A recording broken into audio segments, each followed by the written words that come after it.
Hello, everybody, and welcome. This is the apostate person. How is everybody doing? I hope everybody is doing fantastic and having a fantastic day. Not a David, prophet? Not a what's up? prophet anymore? Oh yeah, sorry, prophet. Yeah, no, yeah, I'm still a prophet, man. How are you, David? What's up? How are you doing? Uh, what, me? I just asked you, man. Oh, yeah, I'm good. Yeah, I'm good too. Thank you very, very much. Yeah. I'm looking for this because you wanted to talk about some stuff with women in Islam. I had this. I'm looking for it. It was about it was from an ex prostitute who sent me a letter a long time ago, Mm. and she was talking about how her main clientele in her area were Muslim men, and they would have her recite something. She didn't know what she was reciting. They would have her recite something in Arabic. They would just say, "Repeat after me."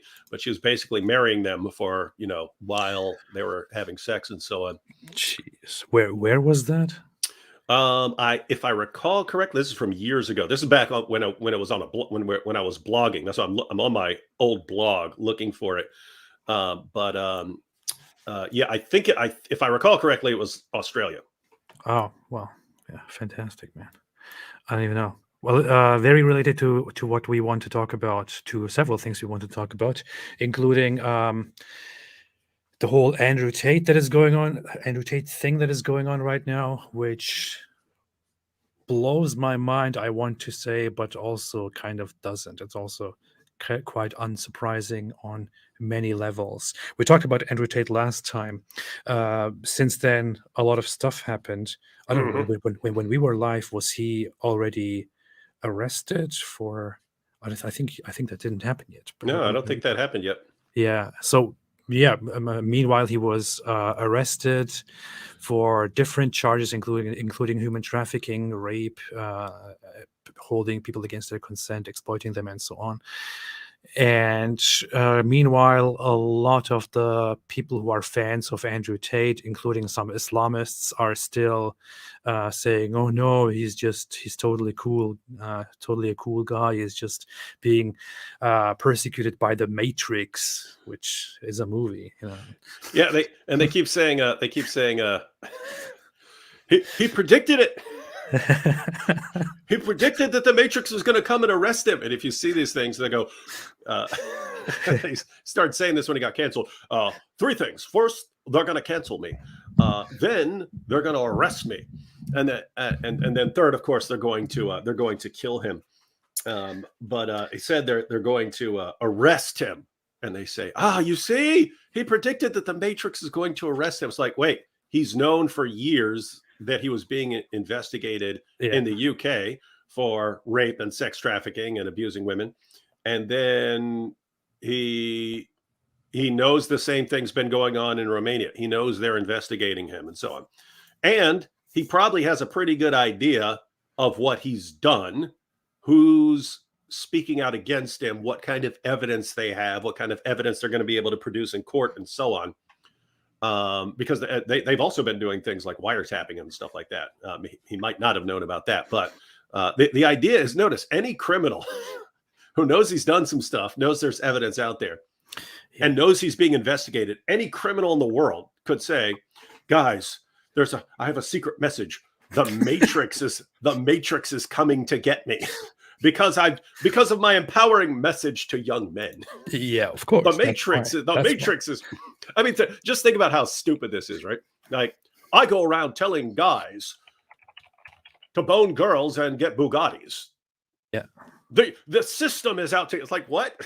That's like every I know he repeats things that I have read it's like every forever. music video I turn on is some chick shaking it in your face, and this guy with Cristal or whatever, and I still have no idea what people are talking about when they say that he has these great ideas and people are he's being silenced and all of that. I still do not understand what people are actually talking about. I mean, give me an example. I've heard the same things that he says forever on the internet from various people who are just as maybe not just as, but similarly I don't know, disgusting. if I want to say that. I mean, he's I think more reprehensible than anything we have seen so far. But nothing that he says is actually new Yeah, or some it's not. secret that people want to hide or suppress or anything like that. He just appeals to people who want to feel bad about themselves and tells them, "Hey, you don't have to feel bad. You can just become a hustler like me and also make use of the system and scam people and go after the young ladies and then get yourself a Bugatti," which will never happen, but at least I Mhm. told you that it could happen. Yeah. Yeah, if you look at he's really just he's like a combination. Like there is like he's taken some basic self-help stuff, Yeah, right? yeah. Basic stuff that you could get from any self-help guru. Hey, work hard. Make sure you get up and get to work and don't goof off all day playing video games. So he's saying stuff like that. But then it's mixed together with all this some of it is the only ideas that actually seem interesting that he says is actually things that he stole from his dad. I Yeah. went to his dad's page where his dad was posting stuff before he died, and you could find like the same exact ideas coming from Andrew being presented as his brilliance. Well, his dad actually was insanely brilliant. So he took a bunch of those ideas and mixed them together with with a bunch of other stuff that he's just looking at what's popular right now. If you got a bunch of guys feel like I'm worried about the feminists and I'm worried about this and stuff, then you can step in there and be their comfort in these trying times. But I mean, when I think, well, I'm not really interested in Andrew Tate. I mean, it seems like if he's done the stuff he's done, he's going to be in trouble. I'm really just interested in how this relates to Islam and how this is really showing a lot of true colors. And I'm always interested in people who are getting away with manipulating massive numbers of people Mhm. when it seems to any like outsider like this is obvious. Like how obvious could he make it? I mean, when he talks about his early days in his webcam business, he's just saying, hey, I was almost broke after fighting. I wasn't making enough money fighting, and so I got into this system. And he talks about having to control the women because he says, at first they'll need you. He goes, but after a very short time, they could have their own client list of guys they interact with online. They wouldn't need you. So you have to keep them convinced that they need you and so on. And Mhm. so, but notice he talks about getting the girls to fall in love with him, inviting them to come out and live with him, which they think is a relationship. They go out there for a relationship, has some good times, wines them, dines them, all that, and then sits them down to become invites them to become one of his webcam girls. But he would say he would have a woman pitching the idea, one of Mhm. the other women. He's talking about how important it is to have a woman presenting it because they'll listen to the woman, but the woman is just programmed to say exactly what he's told her to say about how great it is being one of his webcam girls. And so he tells them all that, gets them to become his webcam girls. He takes their passports. He makes sure all of their accounts are in his name, so they can't even leave. And he has armed guards with holding guns around at all time. And not sure how much so that's all stuff that he's claimed. Not sure how much physical abuse is just him making stuff up and exaggerating, or how much is real. But he's talked about, choking them and so on, and that's some of what he's been accused of. He also Um, makes them have Tate tattoos on their yeah, bodies. yeah, yeah, owned by Tate or just Tate and so on. And so I saw a video where he was saying that apart from the girls going out and having sex with other guys, he says, I don't want that. I want my girls having sex with me and no one else. He says, apart from that, he said, it's exactly the same as street pimping, what he does. And so it's he's talking about that. But notice, here's the point.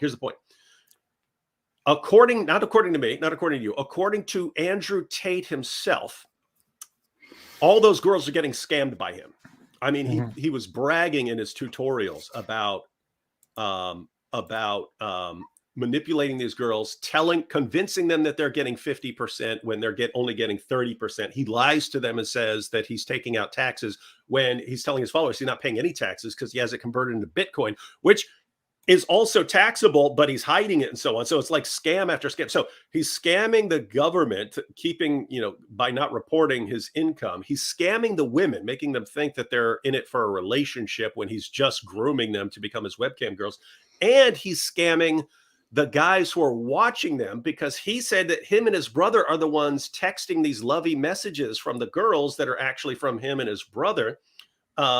And teaching the girls how to make up these stories about how they're in trouble and their family's in trouble and their cousin needs surgery and this and that, to get more money out of these guys. So notice, the girls are getting scammed, the governments are getting scammed, the guys are getting scammed. This guy's bragging that everything he's earned is from a scam. And then he comes to his online follower and says, and now I'm going to help you guys.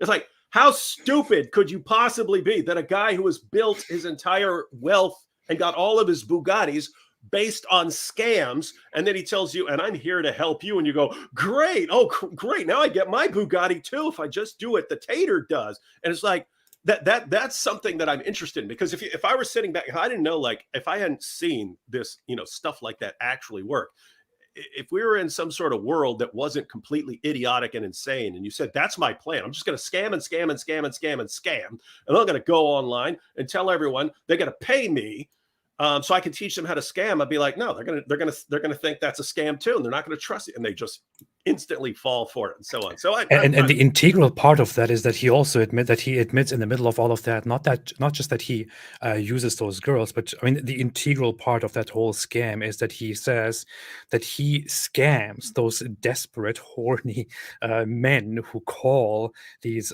girls, and basically makes the women lie to them, tell them sob stories, and he himself actually sits down, pretends to be those women just to take the money from those desperate callers.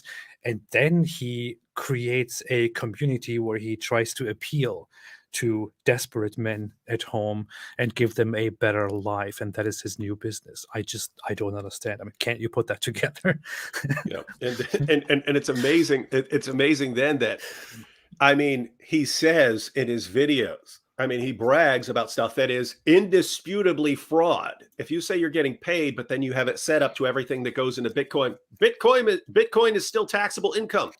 It's just it's not reported. You have to report that yourself. Now that you've bragged about it and the government knows, now they're going to look into it and see what you've been putting into Bitcoin. But notice that's fraud. The telling the women that they're earning 50% when they're actually earning 30%, and telling them that it's because you're paying taxes when you're not even paying taxes, that's fraud. So he's acknowledging that he's just scamming everyone, and he's been talking about this for years. And then all the stuff that he's been saying he's doing, keeping these women so that they can't leave, assaulting the women and so on. Then some women come forward and say, yep, all that stuff he said he's been doing. And then Tate's fans, it's the Matrix. It's the Matrix coming after. It's like, wait a minute. What's the more obvious explanation here? Tate has been doing all this illegal stuff and bragging about it for years, telling his followers that the Romanian authorities are corrupt and that he could just pay them all off and get away with all this illegal stuff that he's doing. He's talked about having multiple passports so they can't track his whereabouts. He keeps talking about putting the money into Bitcoin so he can avoid taxes. He talks about scamming the girls. He's doing things that are against the law, bragging about them, and there are tons of witnesses now. And then, so what's the most obvious explanation? That he committed crimes, he admitted to the crimes, he bragged about the crimes, they have a ton of evidence, they have a ton of victims willing to testify against him, and now they're finally taking him to court. What's the more obvious explanation? That he did the stuff he said he did and that other people said he did? Or the Matrix is coming after him? Obvious answer, it's the Matrix. Obviously, It's got to be, right? That's what his fans say. That's what I mean. Like, this is like interesting. You have to study this stuff in order to figure out how to counteract it, because if people are this stupid, then they're going to fall for something. So you have to figure out how to people, psychologists who study like manipulation and so on, they talk about this. They say that people have become soft targets, and you have to actually show people how to become hard targets, because if you're a soft target, you're basically a manipulator is going to find you and use you. So how do you train that person to become a hard target so that when the manipulator shows up to manipulate, the person doesn't fall for it. Because I mean, if people are really this stupid, I mean, it's a lot of, I mean, the world's kind of doomed. You know what I mean? People are dumb, man. Look, I want to show some footage of him actually telling these things. We can talk forever, but people should just hear it from him to see that we are not just making this stuff up. So here's a video in which he explains corruption, apparently. So, I mean, I'm okay for money, of course, but then Corona came and shut me all down because they've closed everything. Romania's, I probably shouldn't say this on the internet, but I'm going to. Romania's completely corrupt from head. I mean, he's such an idiot. He says he probably shouldn't be saying this, but then he just explains immediately something that will get him in huge trouble. And listen, I mean, like a lot of trouble, because guess what? As soon as he goes to court, unless he strikes some deal before he goes to court, if he actually goes to court, they're going to play that clip in court and say, "Hey, is this what you think of Romanian justice system?" Thank you, Andrew Tate. Thank you for being such an idiot. Yeah, we have a bunch of witnesses, but we're not going to need any of them. We're just going to play a bunch of Andrew Tate clips throughout this trial, and like, how stupid! Listen to this. Head to toe, right? So when Corona completely corrupt from head to toe, say this on the internet, but I'm going to. Romania's completely corrupt from head to toe, right? So when Corona came, through fighting and through these things, I have a very, very extensive network in Romania. I like to make this very clear. One of the reasons I love living there so much is because I'm at the very top echelon of society. If I need to speak to the prime minister, I can make that happen, right? I can't do that in the West, yeah? So we went and met with some members of parliament, and they're like, well, it's not us, it's European Union directed all of this COVID lockdown garbage. They knew COVID was a scam. They knew it. Everyone knew it. European Union told us to. They gave us billions in relief funds, bribes to listen. So we can't really open them. You can open them if you don't put the outside lights on and you just like on the sly. So I did a deal with them to open them on the sly and pay bribes. So I was open for like the first month with bribes. He's openly admitting here that he continued his business illegally through corruption by paying bribes. And notice that the only possible defense he can bring up in court is, "I was lying." What an idiot. Man. Like, the only thing he can say, like all this stuff that they can bring up from his videos. You said this, you said this, you said this, you said this. I mean, you said who knows how many times, but they'll have it about how you're always finding ways to control women and keep them from leaving and stuff and coercing them and blah, blah, blah. That's all these are crimes you're talking about. So he just confessed. He confesses his only possible defense is, "I was just lying in all of those videos." Well, wait a minute. Now you're on this. Now you're in court and you're saying you were just lying. So you're admitting that you're a liar, but you're lying about all the stuff you confessed about. And that's what I mean. This dude sounds like he's in trouble, unless the system is as corrupt as he says. And Romanian police are, they've been getting better apparently in recent years, but they are supposedly corrupt.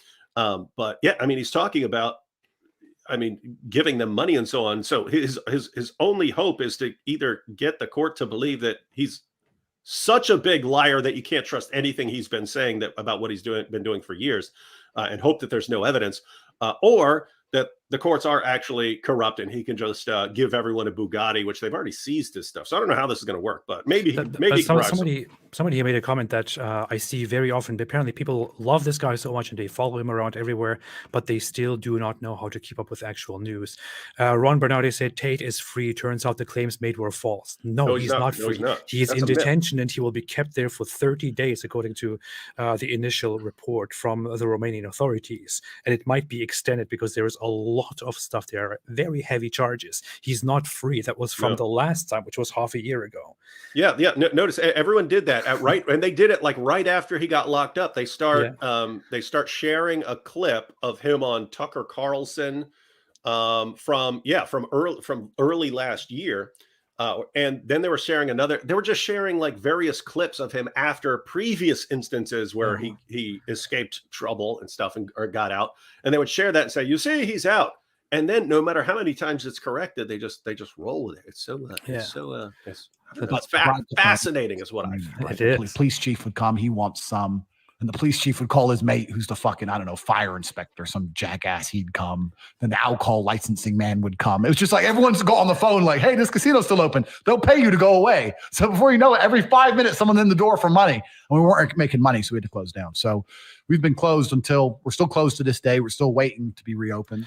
I mean, he openly even names titles, people in question, and says specifically for what and when he actually participated willingly and offered bribery, and that he benefited from corruption. This is a confession of guilt here on camera. You don't have to do anything else. You don't have to get anything else out of him here. And it's an implication for all these other people, because I mean, keep in mind what you just said, right? I mean, he's naming like chief of police, this guy, that guy, and so it's okay. Who was the chief of police at that time in that area where he had this casino, and call him in.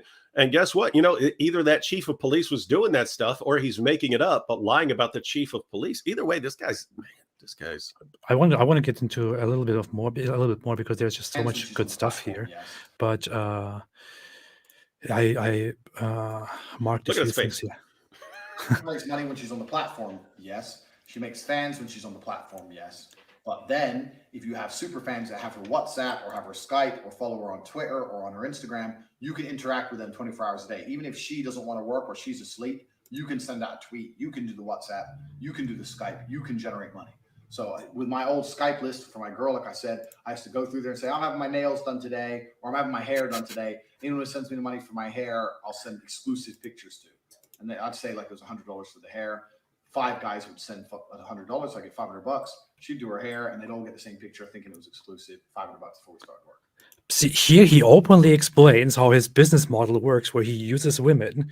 The woman is not even there; she's probably sleeping, but she just regularly sends selfies and stuff like that. And Andrew Tate here, as a hardworking guy, sits down and communicates with those paying men at home, and pretends to be that woman while swindling them out of money, and openly and clearly lying to them and saying, hey, I need to get my nails done and my hair done. And he says that to multiple people, getting money in return from most of them. He's openly showing you here that he is a liar, a scammer, that he scams people in his business, and he's proud of this. And I mean, this is what you're proud of. This is what you're happy with. We're proud of that.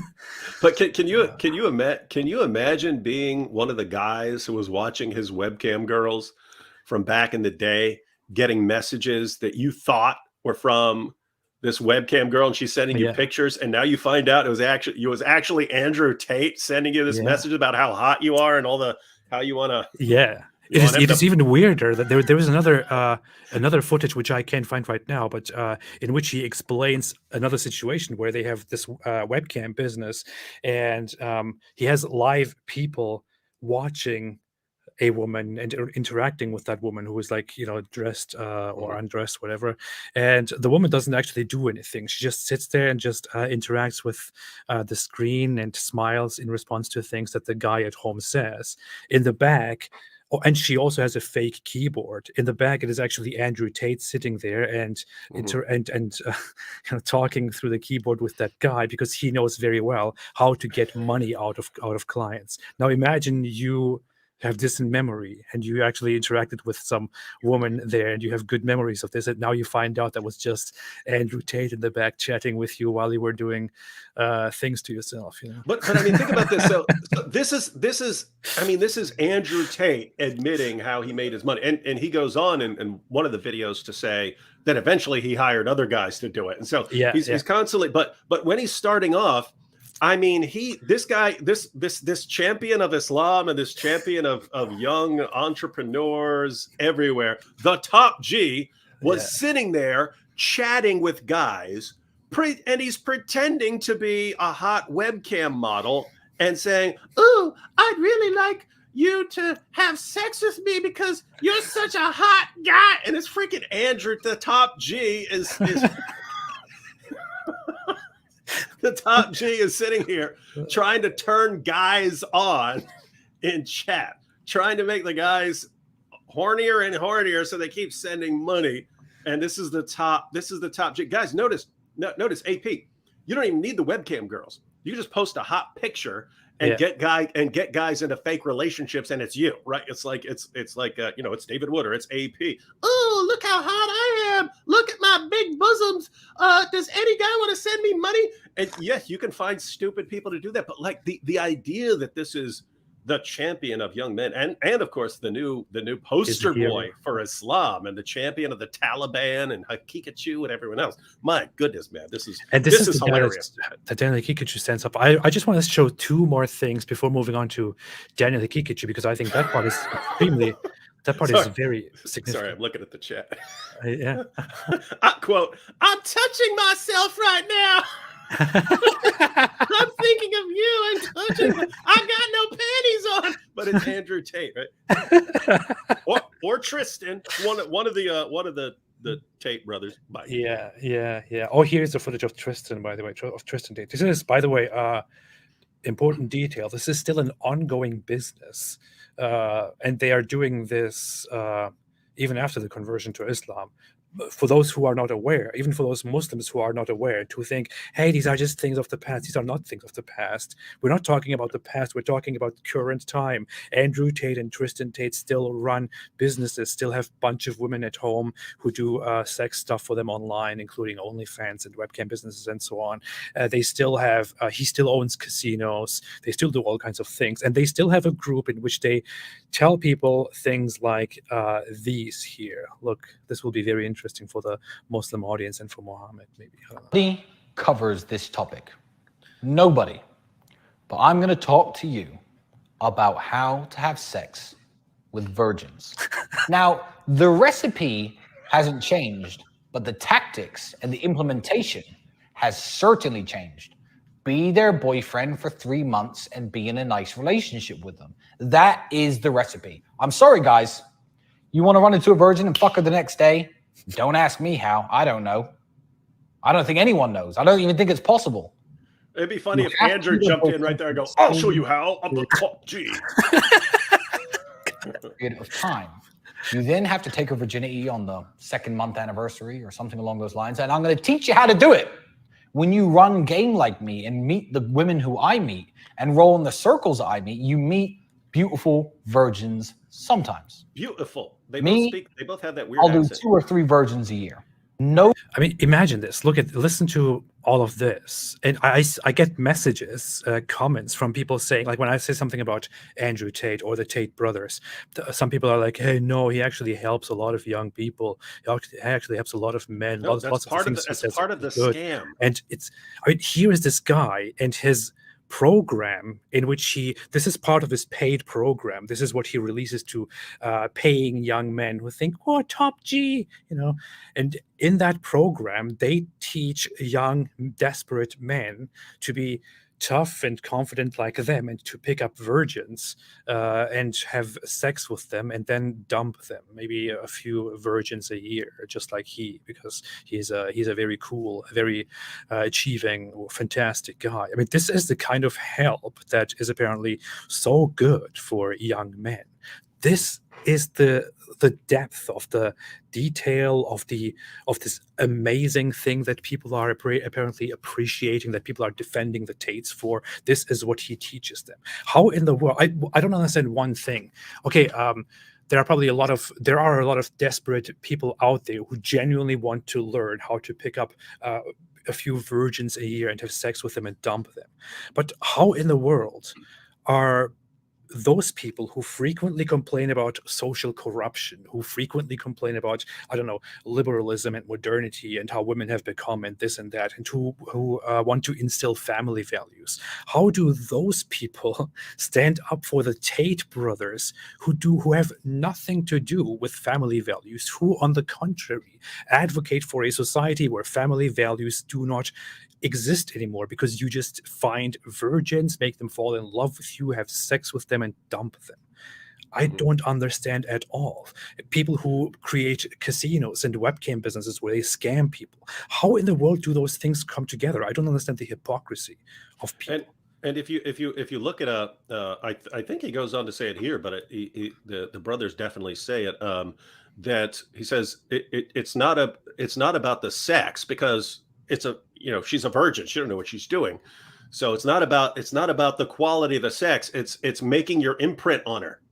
Right. And so that's what it's the same thing Andrew Tate said, right? Why he likes younger women and not older women, because you get to make your imprint on them and stuff. And so, but notice these guys are like, these are messed up guys, right? Like, I want to go around taking girls' virginity, they may, he says, like, she could even be like 25 or 26 years old. She's been waiting for her one true love. He wants to jump in there, make his imprint, then dump her and move on to the next, to grooming the next virgin and so on. Oh yeah, there's footage of him saying that, of Andrew Tate saying that a woman who is past the age of, I don't know, 20 something, 21 or so is already used goods, and that's why you should always go for a younger woman who is below that age, because she's new and you can leave your imprint on her, and that makes you great as a man.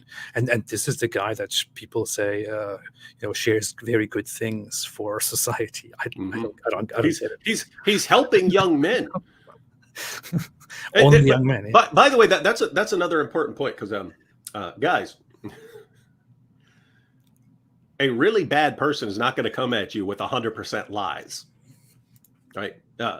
In fact, the more things that you believe that the person actually incorporates, the more dangerous the person is, right? Like someone who comes at you with 100% lies, easy to spot. You're going to catch that person alive very quickly. Someone who comes to you with 50% lies, you're going to, notice 50% lies. Every other thing the person says is going to be a lie. Easy to spot that person. Someone who comes at you with only 10% lies, you will spot that person pretty quick. The most dangerous deceiver is someone who comes at you with 99.9% things you agree with, but that remaining 0.1% is about grooming and raping and abusing women, right? It's like, but he was 99.9% right. Yeah, but the remaining 0.1% is about beating women and turning them into your online prostitutes. I don't think that other stuff makes up for it. Yeah, absolutely. People don't seem to understand or appreciate that logic, apparently. I don't know. I don't get it. By the way, Nuria is here. Hello. How are you doing? Hi guys, good, thanks. How are you? Good. Thank you. I was just thinking as you guys were talking, I am definitely used goods by Andrew Tate's top G standards. Fully past my use by date. Yeah. Now that he's Muslim, he can make his imprint on a 9-year-old. Oh my Fair God. play, exactly. And now that he's Muslim, he won't get shut down because of Islamophobia. So he can just carry on saying whatever the hell he wants. I wonder why he didn't appeal to that yet. I wonder why he didn't use that card yet to say, "Hey, I'm a Muslim, and I can't believe people are persecuting a Muslim simply for converting to Islam," or something like that. I don't know. Yeah, whoever's running his Twitter account is sort of leaning in that direction with they plan, but Allah's a better planner, and things like that. Allah is all in support of the guy who runs a webcam business and casinos and has sex with multiple women whom he shows online for money. Allah is all for that. That's what Allah appreciates in a true believer. Definitely. And even his Muslims, AP, like he went to the major mosque in Dubai or something, and he read Friday prayer Jummah with them.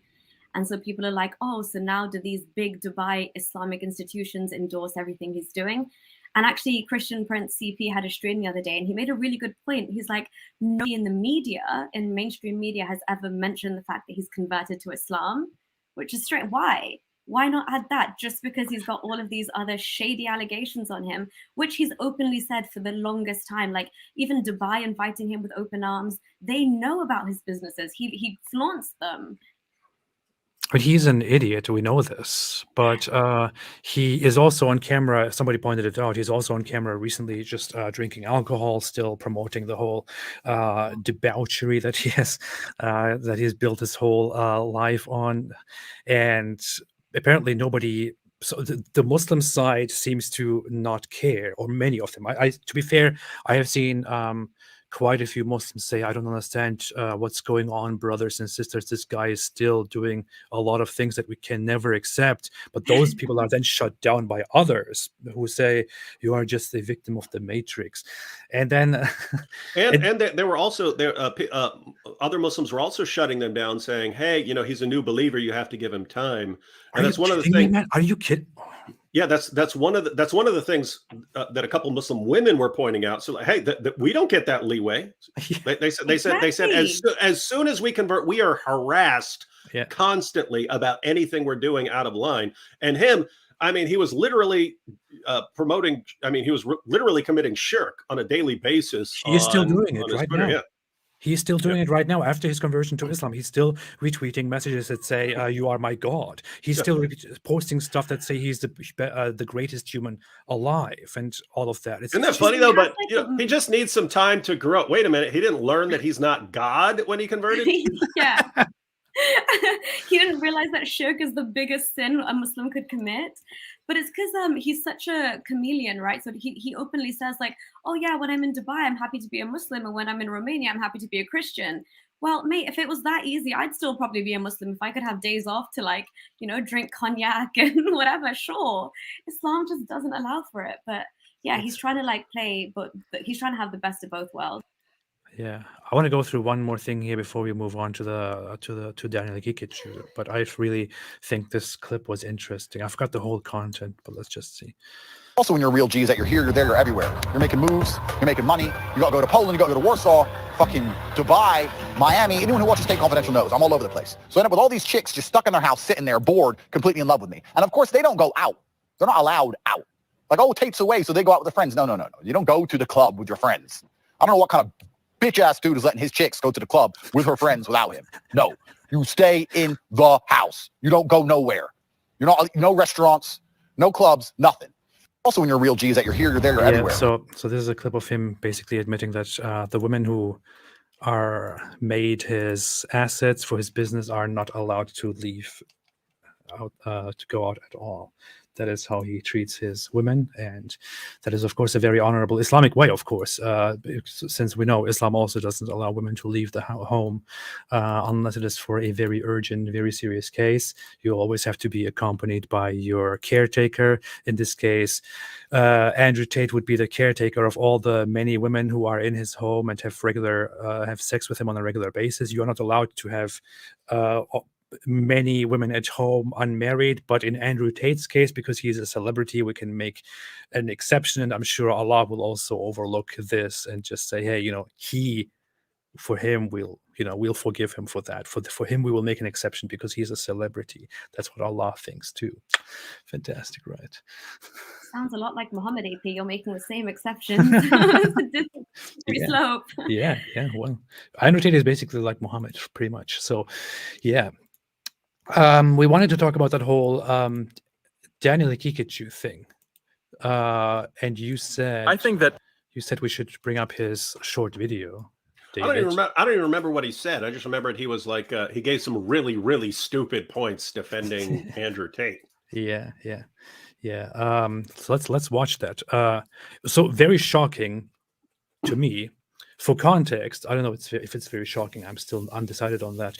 But Daniel Haqiqatjou is a very hardcore Islamist who has a lot of problems with other fellow Muslims who are not good enough. Just, for trivial matters, he starts fights with them and blasts them and all of that. And he's just for hardcore Islamic Sharia. But he is now one of the top Muslim voices who are in complete support of Andrew Tate. And he is an adult male who even says free top G, which is very shocking to me. So I want to quickly look at his short video here, and let's see. Andrew Tate's involvement with pornography is reprehensible, no doubt about it. But I also think that he is innocent of these recent accusations against him. 3 reasons why. Number 1, innocent until proven guilty. That's the fundamental. Pause that. Now, that's the stupidest thing I've ever heard in my life. One of the main reasons I believe Andrew Tate is innocent is because innocent until proven guilty. That's not how it works, man. Yeah. Just because you haven't gone to court yet doesn't mean you're innocent, right? They haven't tried to prove him.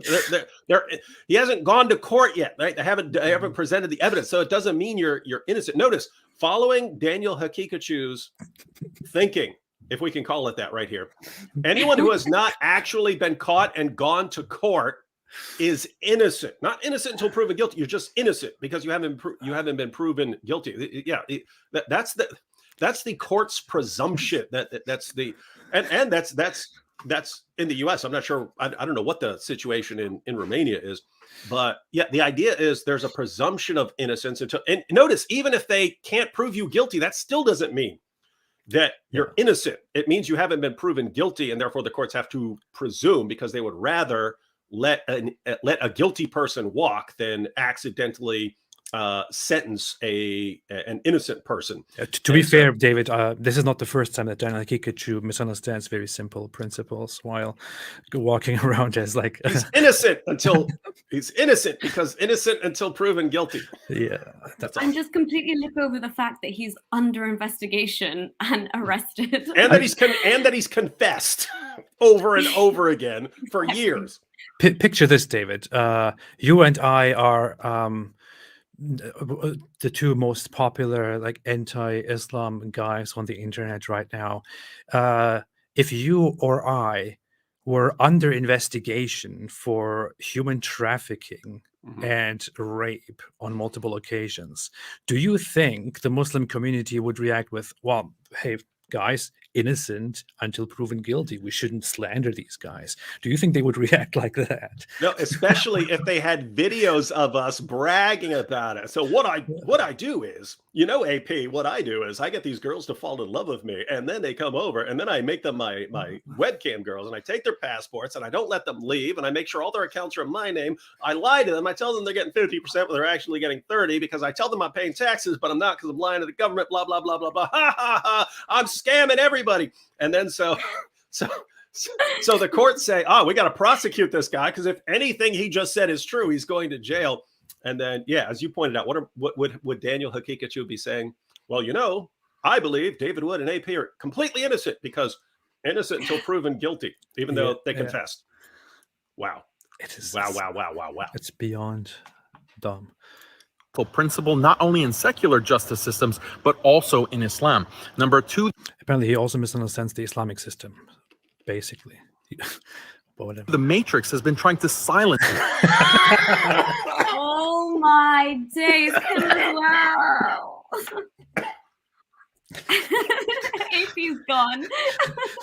Did everyone's IQ drop with the whole Andrew Tate wave that happened here? What is going on? Oh, real! You should have given us a disclaimer tonight, AP. This is bad. This is what I was talking about earlier, AP. Right? It's like if you told me there's going to be a guy and he's going to spend years confessing to all the people he's been scamming. He's just going to brag about scamming women, scamming dudes, scamming the government, scamming everyone. And then when they start actually coming after, then the government actually starts coming after him and witnesses are coming forward. Then he's just going to say, the Matrix is out to get me, and people are going to buy it. I think there's no way. It's going to work. And here, and a popular Muslim apologist, it's the Matrix coming to get him. It's just so embarrassingly cringeworthy that this guy here, Daniel Haqiqatjou, stands here and adopts the language and says the Matrix has been coming after Andrew Tate, while also posting stuff like free Top G. I don't understand. I mean, I don't like the guy, Daniel Haqiqatjou, and I have a history with him.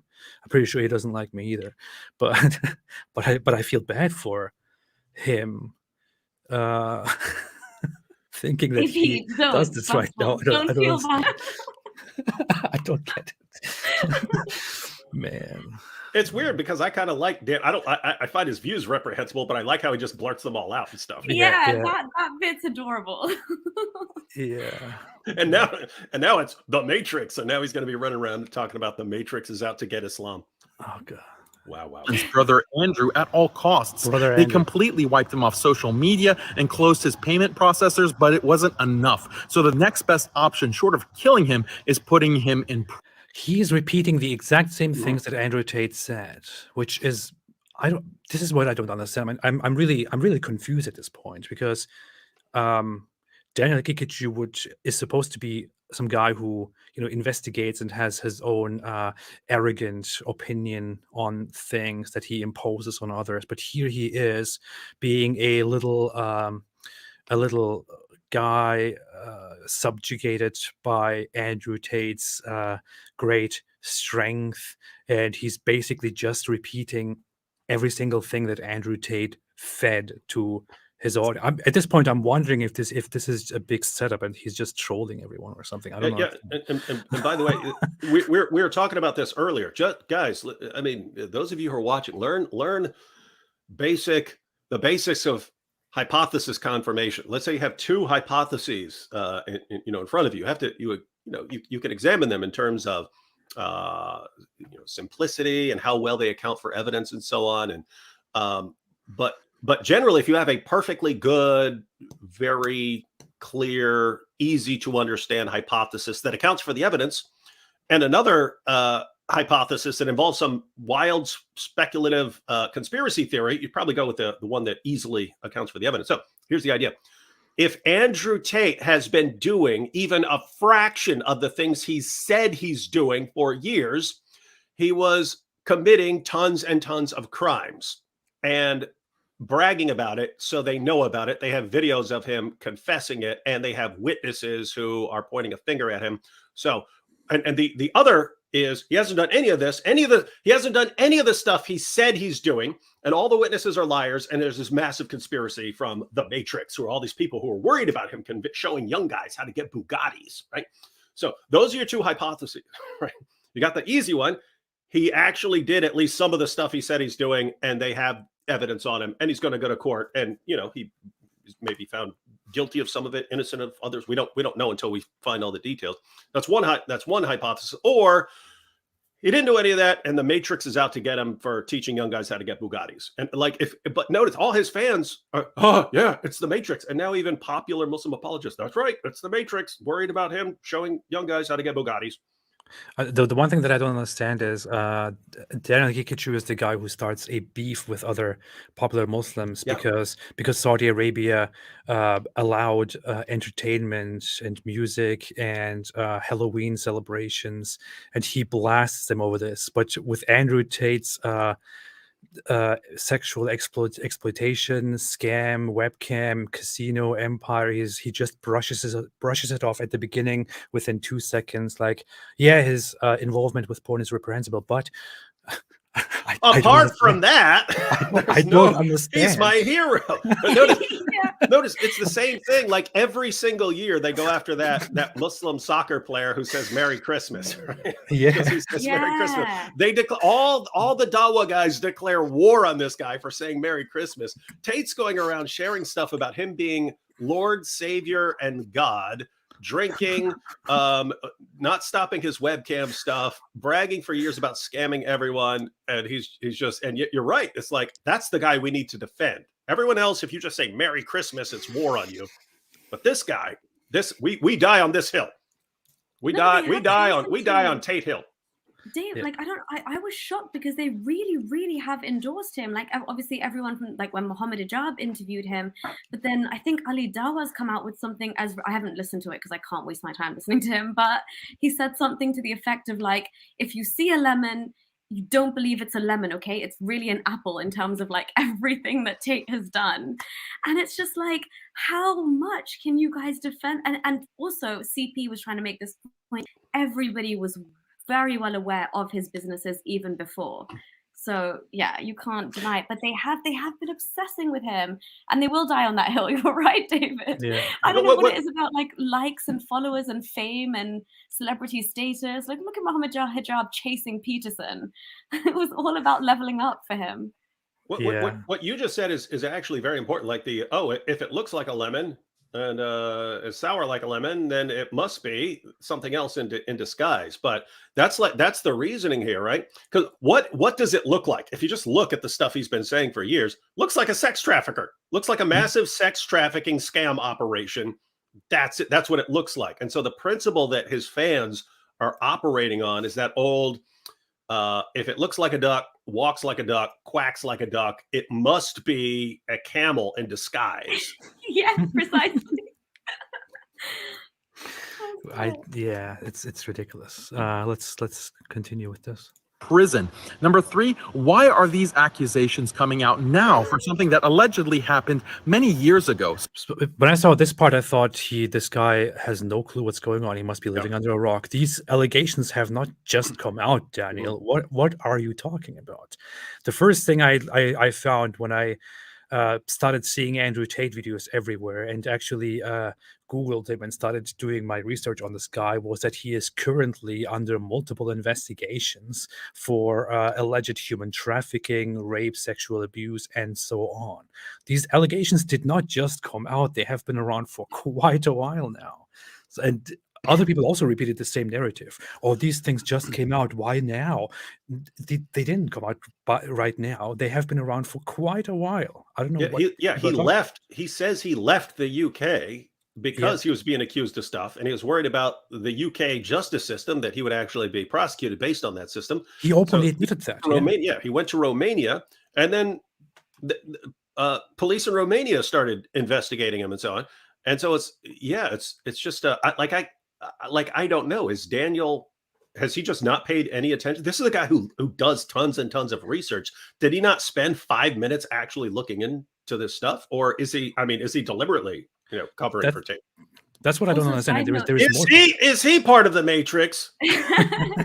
And Tate's paying everyone to say this stuff in defense of it. Yeah. Tate also, by the way, loves Dubai because he thinks that human trafficking laws are very lax, which they kind of are because it is a hub, but that's a different thing. But yeah, that's also what his affinity for the UAE is.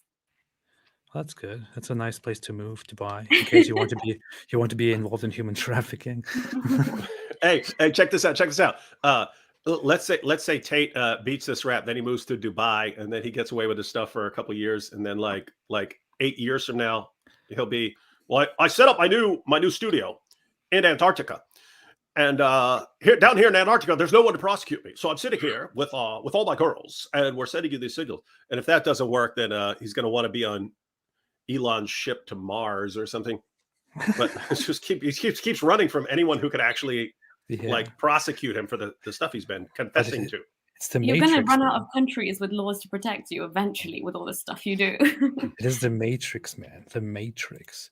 So it's just a coincidence that for years, none of the so-called victims had any complaints. But as soon as the powers that be apparently he still doesn't pay any attention. I'm want Andrew's silence, they come out with accusations. Convenient. You stopped that perfectly. Convenient. There's your thumbnail, AP. Look at the smirk, AP. You have to use that. Yeah. So here's what I did after seeing this. I said, I don't think Muslim Skeptic actually knows what Andrew Tate says and does, what businesses he owns and how he built his entire wealth. Otherwise, he wouldn't be praising and defending Andrew Tate, considering that Tate's entire existence is about promoting the actual social corruption that Daniel pretends to be fighting.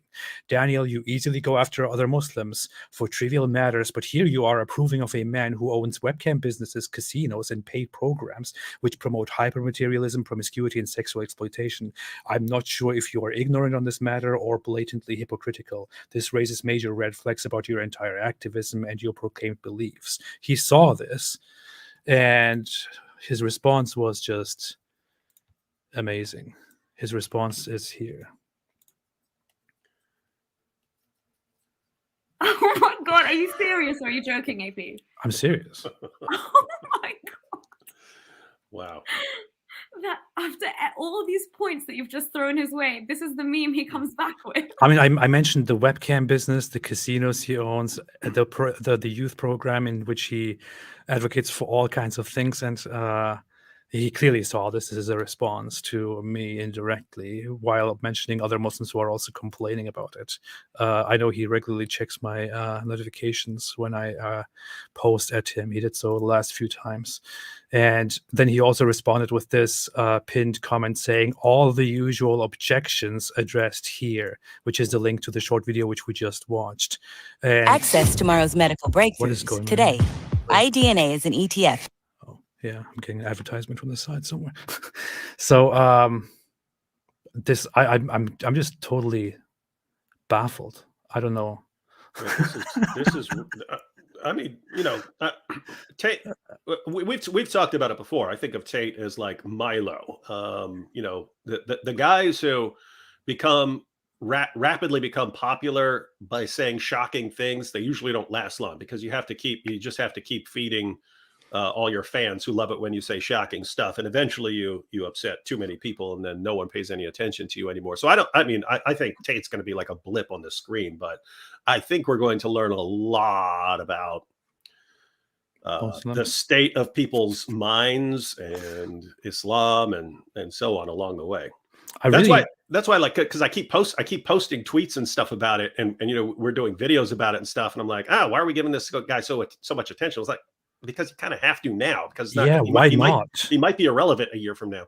It's not like people have said that same thing to me as well. They say, hey, you're just making him irrelevant, or why do you care so much about him? It's because of you that people are relating these terrible things with young men and all that.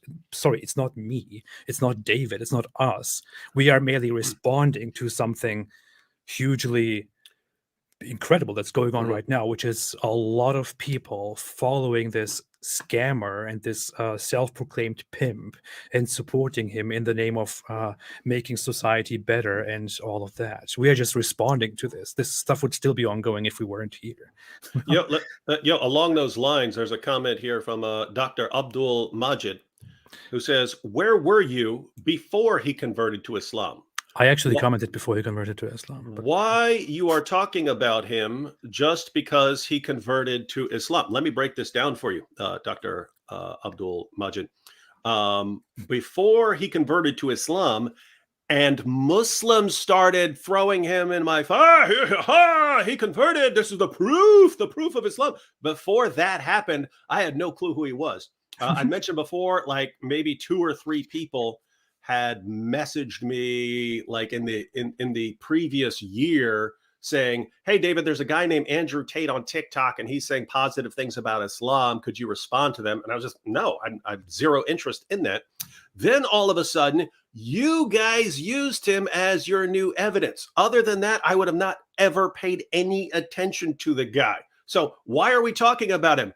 Because of you guys. You guys paraded him around the world as your new poster boy for Islam. You put him forward as some reason that young people should convert to Islam. You guys did that. So what are we doing? We're responding. It's just amazing, AP, that these guys, it's like when they'll say, Muhammad's the greatest man ever. Now convert to Islam. You say, oh, why did he do this? And how dare you respond? It's like, guys, you're bringing forth some kind of claim that we're supposed to take seriously.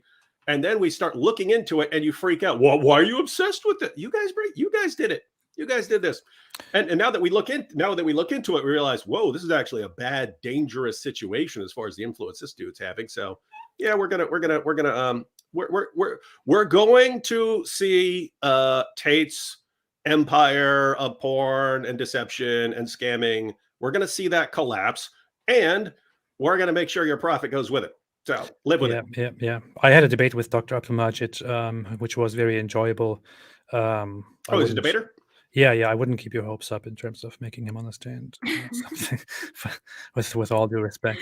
No, but I also just want to say what George was saying, because it's so true. I had no idea who Andrew Tate was, like, despite him being a kickboxing champion or whatever he was.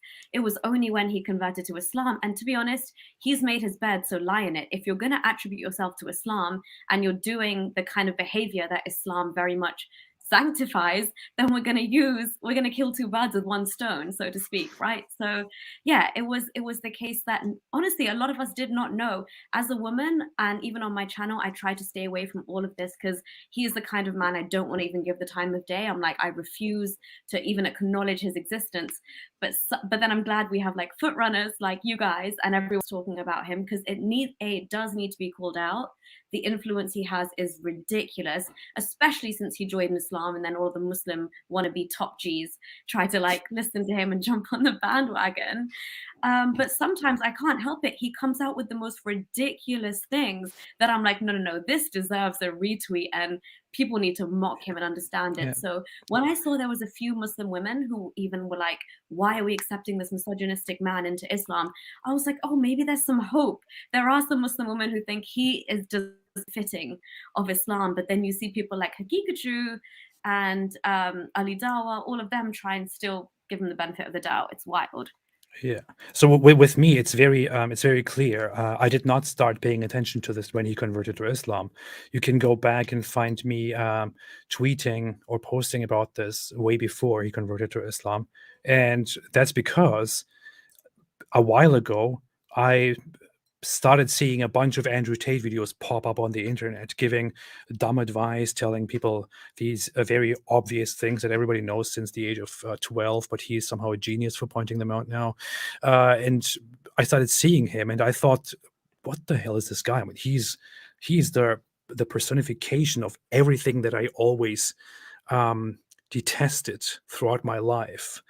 I always thought that is definitely not what I want to be. And he's the ultimate picture, the ultimate symbol of exactly that. That's what I saw. And I started reacting to that before the whole Islam issue. And then somehow he starts getting connected to Islam. He praises Islam. I see this. I say, I hope he converts to Islam. He, fits right in. And then he actually converts to Islam. So, I mean, I was here with him all the way from the beginning, before the Islamic times. So, You and Tate go way back, AP. yeah. It is insane, man. I wanted to add one little thing here, which I sort of forgot. But yeah, I mean, there's just this one thing that people seem to do when they like Andrew Tate. They like to ignore all the facts that are brought up. And you see that people who advocate for family values on every side somehow stand up for somebody like Andrew Tate, who is the complete opposite of family values. Even if you show them clear facts, they still refuse to look at it. And you know what? There's just one thing I don't understand.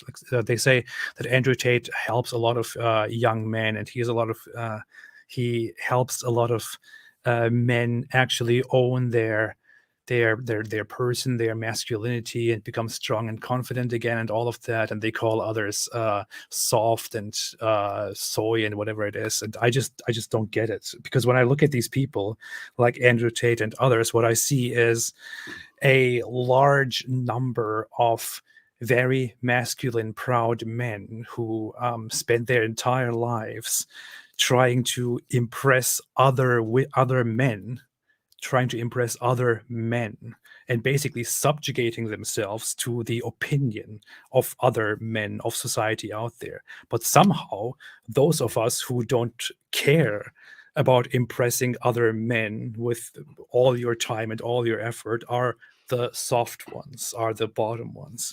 Apparently, they are the tough ones, while they try to appease each other, while they try to be good boys.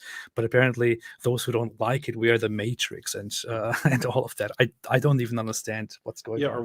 The logic is very twisted. Or we're controlled by the Matrix. But yeah, there's a lawyer who's been posting about it, a criminal defense lawyer, who's been going through Andrew Tate's clips and showing that, based on these clips, he's actually committed fraud and various crimes.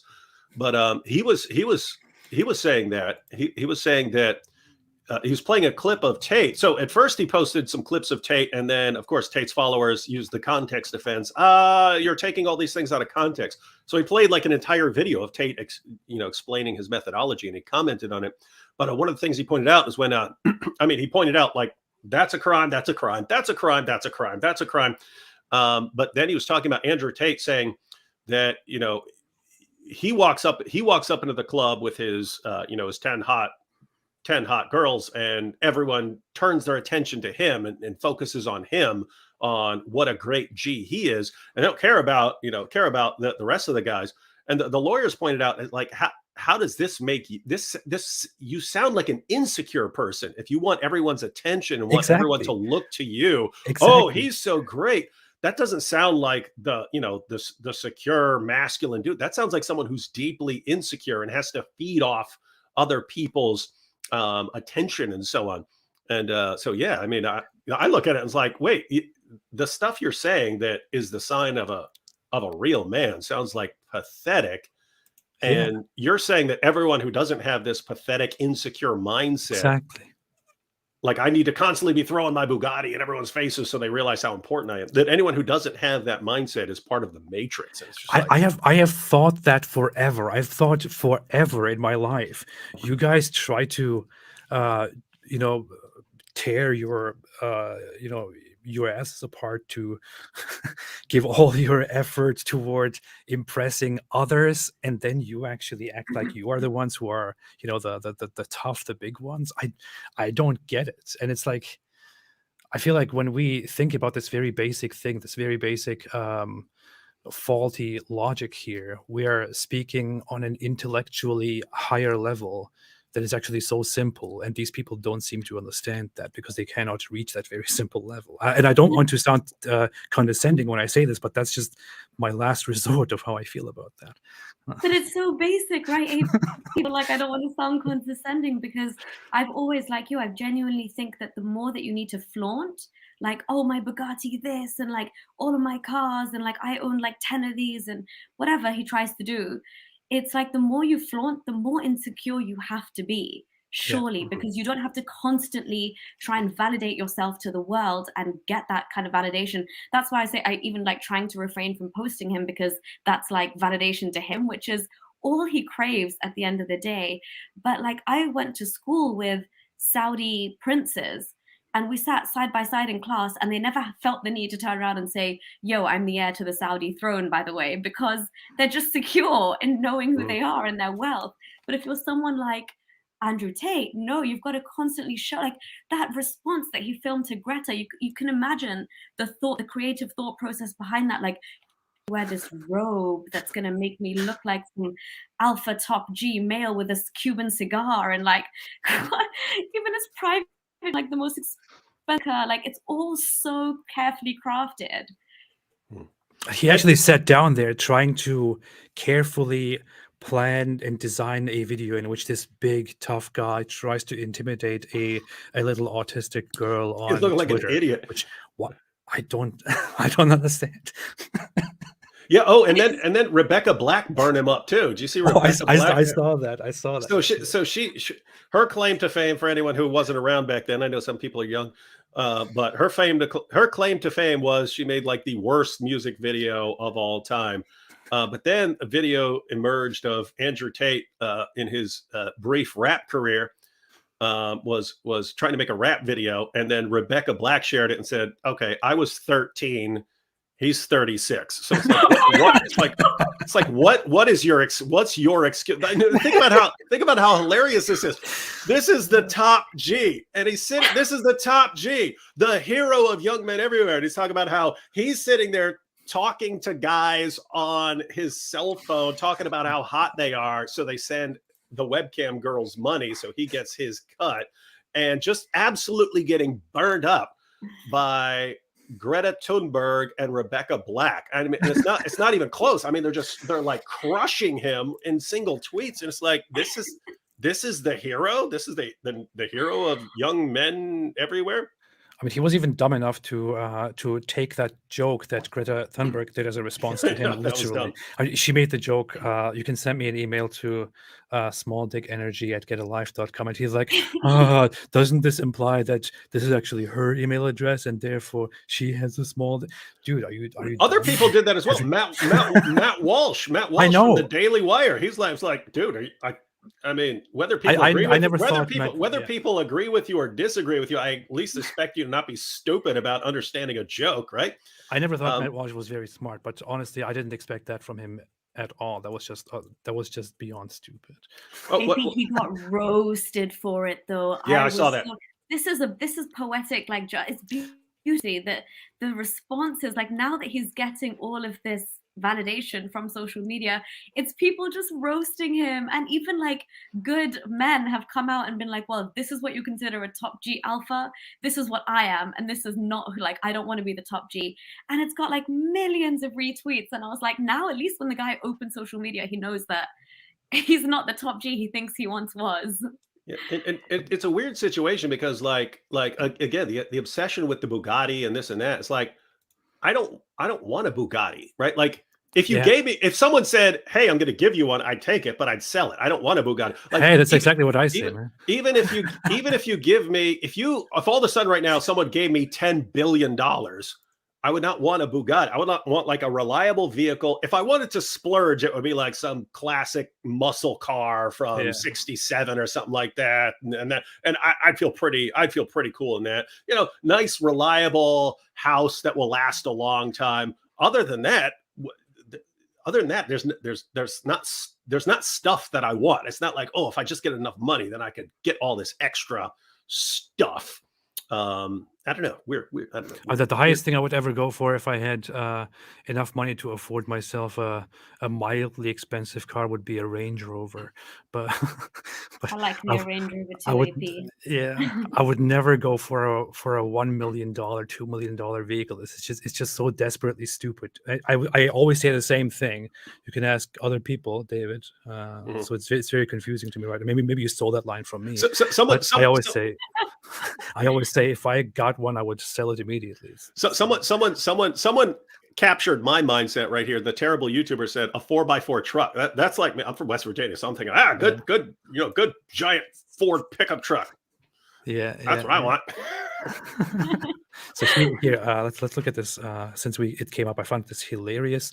And here's what I don't understand. By the way, Matt Walsh is supposed to be somebody who really dislikes the whole degeneration of Western society and liberalism and all that, and wants to instill family values. But then he stands up for multiple times for Andrew Tate, and I just don't understand. He got burned up. You can see he got burned up right there.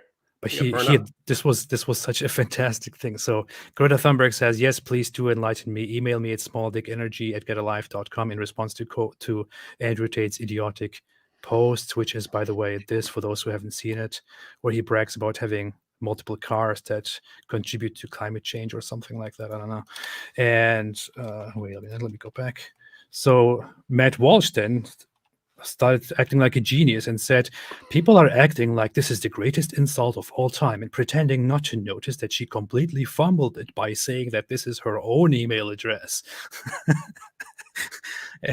And the response here is basically this: Matt, can I have your phone number? Woman, yeah, it's 1-800-EAT-SHIT. Matt, interesting. That being your phone number indicates you are the one who eats feces. Everyone is stupid except me. He got burned up there. I don't know. People are very strange. And it goes back to like you're talking about, like what would Matt Walsh and Andrew Tate have in common? It really looks just like a common enemy. Like they both don't like Greta Thunberg, and therefore, hey, if he's making fun of Greta Thunberg and I'm making fun of Greta Thunberg, then we're on the same page. And it's like, dude, just because you both have a common enemy doesn't mean you're on the same page and should be defending each other. So let me get it straight. Enemy is my friend. You have one person, Greta Thunberg, who as a child became an activist and to raise awareness about climate change. Now, I don't care how you think about this, but all that happens here is that a girl becomes famous, becomes widely known because of her child activism about climate change. Now, you dislike her and you dislike the agenda that she stands for and all of that. On the other hand, you have somebody who promotes all kinds of terrible things that you supposedly detest in society, promotes crimes, has a casino business, and so on. We don't have to go through the whole list again. It's a very big one.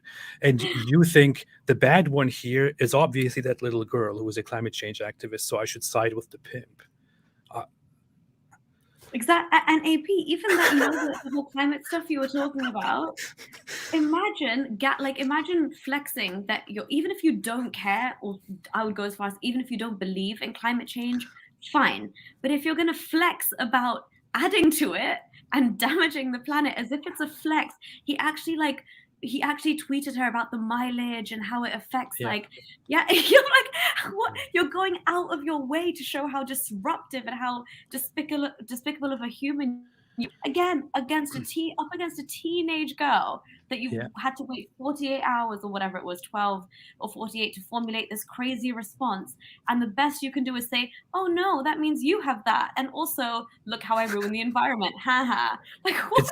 It's one thing to say, hey, the whole climate change craze is too much. I don't want to care about it, and so on. I know people have these wild opinions about it, but then it's another thing. And of course, this is not the only example of him being just completely crazy. It's another thing to come out and say, hey, yeah, I know this causes harm, but hey, I proudly do it. I have so many cars, and yeah, you know what? It reminds when he said that, and it's because notice you had the whole climate change debate and so on, and you have people saying, hey, we need to shut everything down, Green New Deal, and then on the other side you have people who are saying, yes, there are some issues that we eventually need to deal with, but you can't just shut everything down right now because it would cause way too many problems. So we basically have to adapt for the future. Like Elon Musk is sort of, hey, don't panic. We're not all going to die right now, but we need to be taking steps for the future and stuff. And so you could look at the alarmists and say, I don't like those guys. But there's something different for someone who's saying, I love polluting the environment. I'm going to pollute it as much as possible and destroy it. It reminds me of like the abortion debate. So you have, hey, abortion is wrong, and then you have someone, but think about young girls and the situations they're in and so on. And notice, you disagree with one side or the other, but you don't think anyone is like deliberately evil. But then someone comes along and says, let's have an abortion party, and they think, whoa, now you're in a different category. That's a different category, right? That's not, here's a regrettable situation. That's, hey, I enjoy. I want to get pregnant and kill so I can kill this fetus and so on. There, it's like, okay, you're not sounding like you're on the opposite side. You're sounding just evil when you're talking about this. Yeah. And so, and imagine doing that and picking a fight with a little autistic girl, and then just getting crushed in front of everybody. And then you come up with the lamest response. Like, I almost feel like, dude, you should have messaged me, and like I would have told you some better way to respond, because that was just like, I mean, how do you not have a team around you who could come up with a better response than that? Like, how did you think that was a good idea? But he rolled with it, and then gets locked up, and then gets burned up by Rebecca Black, and there's nothing he can do about it now. My goodness, this is like a train crashing into a dumpster fire. He became a laughing stock in one day with the whole Greta Thunberg thing, and some people still don't want to acknowledge that. And he himself obviously doesn't want to do it. He failed the moment he made that tweet. It's just so stupid. There is no proper way out of that, unless you just get quiet, don't respond anymore because you already messed up. You shouldn't go on about it anymore. But no, he comes out and makes it even worse. It becomes an even worse laughing stock. It's just, I mean, the guy is an idiot. I don't understand. He establishes himself a business by being smart and using women and scamming men, and then he goes out there and is stupid enough to give detailed confessions on camera because he wants to brag about his achievements. And then he also gets into fights with some girls on Twitter for no reason and becomes a laughing stock. The guy is just so dumb, so stupid on so many levels. It makes me wonder how this even happens. Yeah, we talked about this a little, like briefly right when you're about to click live, but it's he's like smart in like one area, namely he picks up he tries different manipulation tactics, different ways of manipulating and controlling people, and he picks up on what works and then continues to use that. And if something doesn't work, like his rap career or something like that, he tries different things and then sees what works. But he keeps trying different things, and then what really works now is me babbling about the Matrix and this and this and that, and I'll convert to Islam. Notice he's constantly testing, even the conversion to Islam. Hey, I bet these guys will support me more than other people did, and so on. And so he's constantly testing. Oh, this actually worked, and then he keeps that. But yeah, other than that area, he's like just like dumb as a brick. Yeah. Absolutely. Nuri, you wanted to say something? No. I'm just going to second what David was saying. Absolutely, dumb as a brick. Nice. Okay, so I thought we would talk more about going into Islamic fundamentals in Muhammad today, but we talked too much about this stuff, which was honestly worth talking about. So we could do that next time. We want to have regular live streams with David Wood on a weekly basis or more, possibly every night. I know David is totally up for it, and See David's face for a second. Actually, I have wanted for a long time to have like a nightly show, but you need like a group of people because you know what I mean. You need like 5 or 7 people or something like this, and then you sort of trade out to where it's like two or three people who are live, but there's someone live each night. We also have a third person here, Nuria, who can also join us every week or every day. Every day. Although it is in the middle of the night where she lives. It really is, AP. You make my nights rather enjoyable, I must say. Oh, that's good. But yeah, so I want to quickly go through the super chats here. There was a lot more stuff that I wanted to bring up, but whatever, man. We talked. Oh, hey, if you got too involved in Tate, AP, because you guys go way back. yeah, we have a history. Yeah. Hey, if you're just going to be reading dumb super chats, I got to cut out, man. Dumb super chats. What if they relate to you, though? Skim through them real quick and see if there's any that look, everybody. This is what David Wood thinks about your super chats, especially those who come for David Wood. Here, this is what he thinks of your super chats. He thinks they are dumb. No.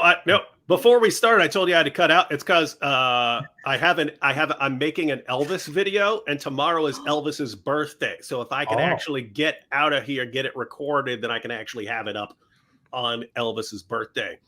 Didn't you already make the Elvis video before? I thought no. I kept talking about making it, and I've just never actually recorded it. I was like, oh darn! Now I need to make it right now because it's Elvis's birthday tomorrow. Yeah. How old would he have been, David, tomorrow? The king himself? Let's see. He died at 42 in 1977. So here we are, 45 years later. So yeah, would have been, what's that? 87? Is that correct? Ooh. I don't know. I feel like I might be doing something wrong. My math sucks, but yeah, I'm guessing something like that for sure. You lost me at let's see, so I don't know. No, but he died way too young. But yeah, did you watch the movie, 42. David? Yeah, I thought it was good. So it was very good. It was, yeah. Very Sorry, nice. even the family. His family, they said that it was brilliantly done and represented him very, very well. So yeah, I'm actually using some of the clips from that, but this is way before. I don't even. AP, were you even born? This is a movie from the 80s called DC Cab when Gary Busey. This is before he went crazy. Well, he didn't go. I mean, well, yeah, he went crazy, but he had like head injuries. But back then he was super cool. But he has this scene where he goes, he threatens to quit, and he says, "I don't work on January the 8th." Because that's Elvis's birthday. And somehow I saw that when I was a kid. And I always remembered Elvis's birthday because of that one Gary Busey scene that I thought was hilarious. Yeah. David, if you haven't finished the video yet, I just want to suggest there's a movie that Elvis stars in, and he does that song. I forgot what the song's called, but he goes, "If you're looking for trouble, you came to the right." But he's in his prime. You're looking for trouble? Looking and just right in my face. Yes. Please add that clip if you get the chance. Sorry, AP, we digress. Go ahead. Yeah, no, it's fine. Elvis is a bad dude. Matter of fact, you're talking about movies. Eddie Murphy said Elvis sang so good they put him in movies he couldn't act. He couldn't act. He was horrible. They said just let him sing all his lines. To be very honest, my whole life I had no idea about Elvis. I mean, I had no idea why Elvis is relevant. I didn't know anything about Elvis. I didn't know why he is so popular. I never bothered listening to a single thing by Elvis. But then when the movie was coming out, my wife said we should definitely go and see it. You would appreciate it. So we went and actually saw the movie. And then there in the movie theater, I realized why this guy was so important, so amazing, so revolutionary, and why he is still such a legend. And then, of course, I did what I always do like a nerd and started reading a lot of stuff about him and watching a lot of stuff. And I don't know. I feel like I missed out on a lot. AP, I'm going to send you a link after this stream of his final performance before he died. I saw. Oh my God! Oh wow, goosebumps, right? Yeah, amazing. Yeah, stuff. he was cool, and I mean, and it was interesting because I've actually seen Eddie Murphy was apparently had bought all this Elvis, like jumpsuits and stuff like this, had his walls decorated with Elvis stuff, and his friend Arsenio Hall asked him like, "Why are you obsessed with Elvis?" And he said, "Just it would not matter who else was in the room. It could be the president of the United States, anyone else. You would be focused on Elvis." And he said he was just always intrigued by how is this one guy so different. And he pointed out the only thing close ever is Michael Jackson, right? Where, but apart from that, I mean, there's just no one. Like what is it about this dude? Anyway, I find that interesting. But it's beautiful that his daughter married Michael Jackson as well. Yeah, imagine that she married. So she was she came into the room when he died. So he died in the bathroom and so on. And then his new fiance was in there, and his family was in there, and they're trying to figure out, and they're trying to doing CPR and stuff. And then little Lisa walked into the room and said, "What's wrong with my daddy?" And they said, "Nothing." And they shoot her away. So yeah, she was there, and so yeah, her dad is the biggest superstar of all time, and then she married the other biggest superstar of all time. So I had this funny thought as I was sitting there watching the movie, which was, somebody brought it up here, Elvis stole all of his style from black people. So when I was sitting in there, I thought in the back of my head, I thought it's kind of ironic that this whole movie is about glorifying what some people now consider cultural appropriation, but then it's not really like that, because the guy actually, in a time where black culture was pretty much segregated and not seen as mainstream music. He was the guy who went into it or came out of it because he was raised with it and made it known to everybody, normalized it. And he also fought for the normalization of black culture and contributed to it. It was cool because he always acknowledged it. He always pointed out where it came from. Like he was with Fats Domino one day, and he said, "People call me the king of rock." He goes, "Fats Domino is the real king of rock and roll," because that's the main guy I was stealing. Plus, he would do cool stuff. Like I don't know why. I was watching because I was preparing a video, but I just watched a clip from Dionne Warwick, who was a singer, but she never became nearly as famous as Elvis, but she started off by getting a job in Las Vegas. And unfortunately for her, she was opening the same night that Elvis was opening in Las Vegas. So she was really worried about that. But her aunt was one of Elvis's backup singers. So her aunt got her to helped her meet Elvis. And she's talking to Elvis and saying, "Oh, it sucks so bad that I have to open on the same night as you." And he said, "Oh, don't worry about that." And so on, sent her off. And but then what Elvis did, he had one of his assistants go and insert pictures of Elvis in all of her albums in the entire in all the record stores in the city. And then when he opened his show, he said, "Just so everyone knows, if anyone wants a picture of me, I put one in every album of Dionne Warwick, so you can go there and buy her album." And her albums all sold out instantly. So anyway, he seems like one of those guys. Like everyone who ever met him had a cool story. It wasn't like, "Oh, I said hi to him." It was always like some story like that. Yeah. So anyway, but with my sort of fascination is just that the guy who's blessed with the ultimate good looks and the ultimate charisma and stage performance and so on. Like, how do you die on a toilet? Right. I mean, that's what it's like. How do you get degraded by the world to get to that point? So anyway, that's what I'm going to talk about. Anyway, if you're going to go through some super chats, I'm going to cut out. Yeah. This whole thing will turn into an Elvis stream now. Okay. Sorry. Yeah, don't care about enough of your obsession with Elvis, AP. Yeah. Yeah, AP. Jeez, you're fast. Move along. Haqiqatjou Quidditas. What does Haqiqatjou Quidditas mean again? I don't know. I forgot.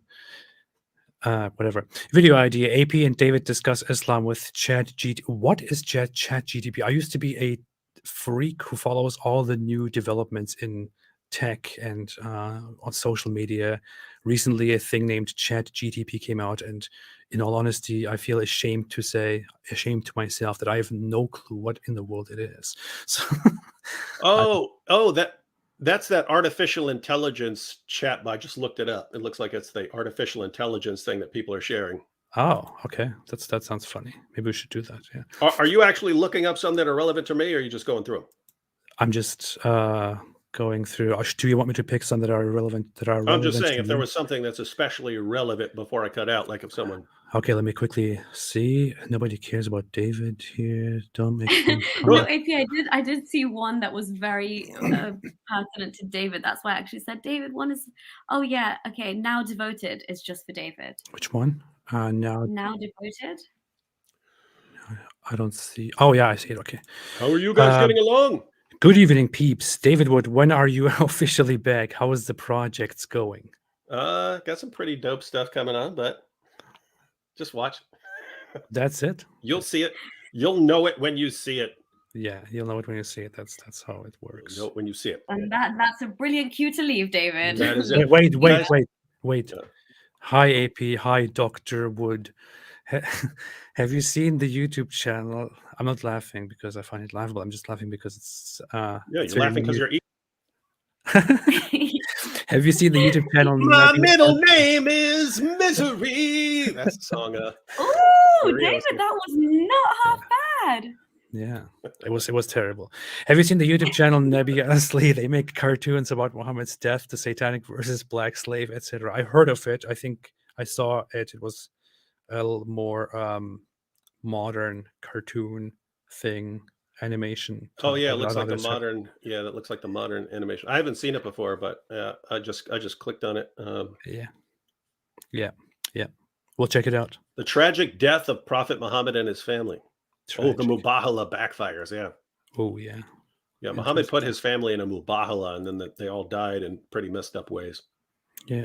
Interesting stuff. Oh, you could actually see it that way, right? If you think that would work. But whatever. Yeah. Okay. Are you leaving? Well, you survived the Mubahala. I survived it. Yes, I made a Mubahala with Ali Dawa here on screen in front of everybody. I said, if I am wrong, if I'm lying, if I'm whatever, then may Allah kill me right now. And I didn't die. I'm still here. But you did lose because Allah killed your career by the powerful performance that I put on. See? You see the power? Man, it's so funny. All right, everyone. Maybe we do go weekly, and maybe we'll see you next tomorrow night or next week. Every night, imagine all day, every day. We get enough people to where we can broadcast all day, every day, 24/7. There will come a vid where people will be trash talking Islam 24/7 on YouTube. Mark my words. Yeah, and awesome. I will be live all the time wherever I am. When I go to the toilet, whatever I do, I will always be live. Yeah, we'll be like Andrew Tate's girls and just have webcams running on. But can we just put intervals with like Sahih Bukhari hadiths in between, like boom, how's that to like turn you off? Hey, I might want to get back in my Andrew Tate costume that I used in the Boom Boom Room, and then like actually reenact. No, I can't. See, that's the thing. I can't like make a video reenacting the. Well, I guess if she's got some clothes on or something like that, but actually reenact a scene of a guy sitting in front of a screen and thinking he's getting messages and but it's actually, me as Andrew Tate back there. Oh, you're so look at your big hairy chest. Ha ha ha. I love your hairy back. There should be, David, somebody should do a catfish series on all these men that Andrew Tate has catfished. That's tons of. I mean, gosh, he got rich off them, and then he decided it wasn't enough, and he had to start blabbing about it, and now he's in jail. Fantastic, man. Wild stuff. Where he belongs. Yep. Right. I'll catch you all next time. Okay, this is the best part of the stream where David leaves. Thank you. The best part. This is where everyone. This is like where everyone joins. All right, see you there. So savage. Okay. Bye, David. He doesn't really care about the social aspects of it. When I went to visit him, I was sitting there. I just arrived. We sat down. We started having a little chat, and I had just published that Prophet Tales cartoon first episode, which everybody's asking about. I know it will continue at some point. And I said to him, "Hey, how did you like the cartoon?" He was like, "It's good." And I was like, that's it? That's it? And he's like, "I'm not good with compliments." Like, that's how. You're like, clearly, I can Yeah. see that. That's how he is. That's how he always is. It's Oh my funny. God. Okay, AP. When his Elvis video comes out and he says, "Yeah, how did you find it?" Let's just say, "Yeah, good." Yeah. Okay. He won't even care. Yeah, he probably won't ask you. Oh my gosh. Yeah. NATO said maybe Allah plans. Allah plans. Yeah. Apollo's Christian Apologetics said, of course, top God is smart. Tate is Allah's incarnation. Yeah, maybe that he might even think that at some point. I don't know. Yeah. Yep. Christian Gunnut said Tater Toadier. I cannot read this. Something is going wrong. Todiot. Yeah, it's Okay. Tater and idiot combined, I reckon, right? Yeah. Something is going wrong in my wires when I try to read this. I don't know. Tater Todiot. Tater Toadiot. Okay. Tater. Oh yeah. Okay. I'm not gonna do it again. Don't make fun of cops. You're under bribing. Don't make fun of cops. You're under. Oh yeah. That's a good advice to him. I don't know. I mean, it is so dumb, isn't it? I mean, if I am a criminal, if I do all these illegal things and I go out there and bribe authorities, maybe I shouldn't go out and say, hey, you know what? I'm a huge guy here, and I bribe authorities left and right, and they love it. Because if they don't love it, then I'm in trouble. No, Yeah. it's like that saying, AP, right? That feeds you if you're expecting them to let you off and cut you some slack, yet here you are telling the world how corrupt they are as an institution. You're shooting yourself in the foot. Yeah. It's basically that. It's basically he's going out there and describing those people who do him favors as corrupt, basically accusing them, staining their name, and then still expecting everything to smoothly go on. I mean, how stupid can you be? In his favor. Yeah. How stupid can you be? If Taylor Totiot goes free, then what? How do the Muslims try to spin his going free? Oh, I don't even want to imagine the scenarios after this point. Same. Please let's not imagine a world where Andrew Tate gets off free. Let's not. Just for tonight. I thought there are always different ways in which Andrew Tate could get out of his situation, but I wouldn't even want to imagine those because they would immediately start with a huge conspiracy theory, and I don't know if anyone understands what I just said, but you know what I said. Islam, what is that? The door soon from it. Islam, I don't know. But yes, I agree.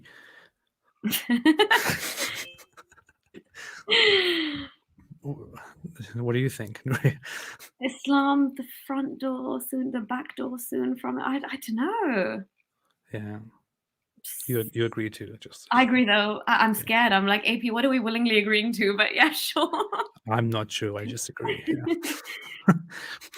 Matt Schneider said, "Where does Tate say I am God, worship me?" This is funny. This is a parody of Muslims asking, "Where does Jesus say I am God, worship me?" Oh my days. Oh, this is good. That's good. Matt, thank you for that laugh. I didn't even make the link, AP. Thank you for explaining that to me. I'm genuinely curious. I don't get it. Really, look, I have fights, disagreements, beefs with people that I don't even want to have. Everybody knows I have a history with Daniel Haqiqatjou, which became quite dramatic. But I don't hate the guy. I think he has problems. I think he is a psychopath. And that's okay, because so is David. But here's the thing. I really want to sit down with Daniel Haqiqatjou and ask him, hey, look, all the disagreements, all the fights, all the beefs aside, I genuinely wonder, what's your play here? What's going on? Do you not see that this guy glorifies himself as the greatest human alive, as God, has a pimp business, all these horrible things, but you, knowing about all of this, still sit there and glorify him, despite the hyper religious guy you are who bashes fellow Muslims? What is going on? I mean, I genuinely want to understand, and I genuinely want Daniel to see this and to respond to this, because I don't get it.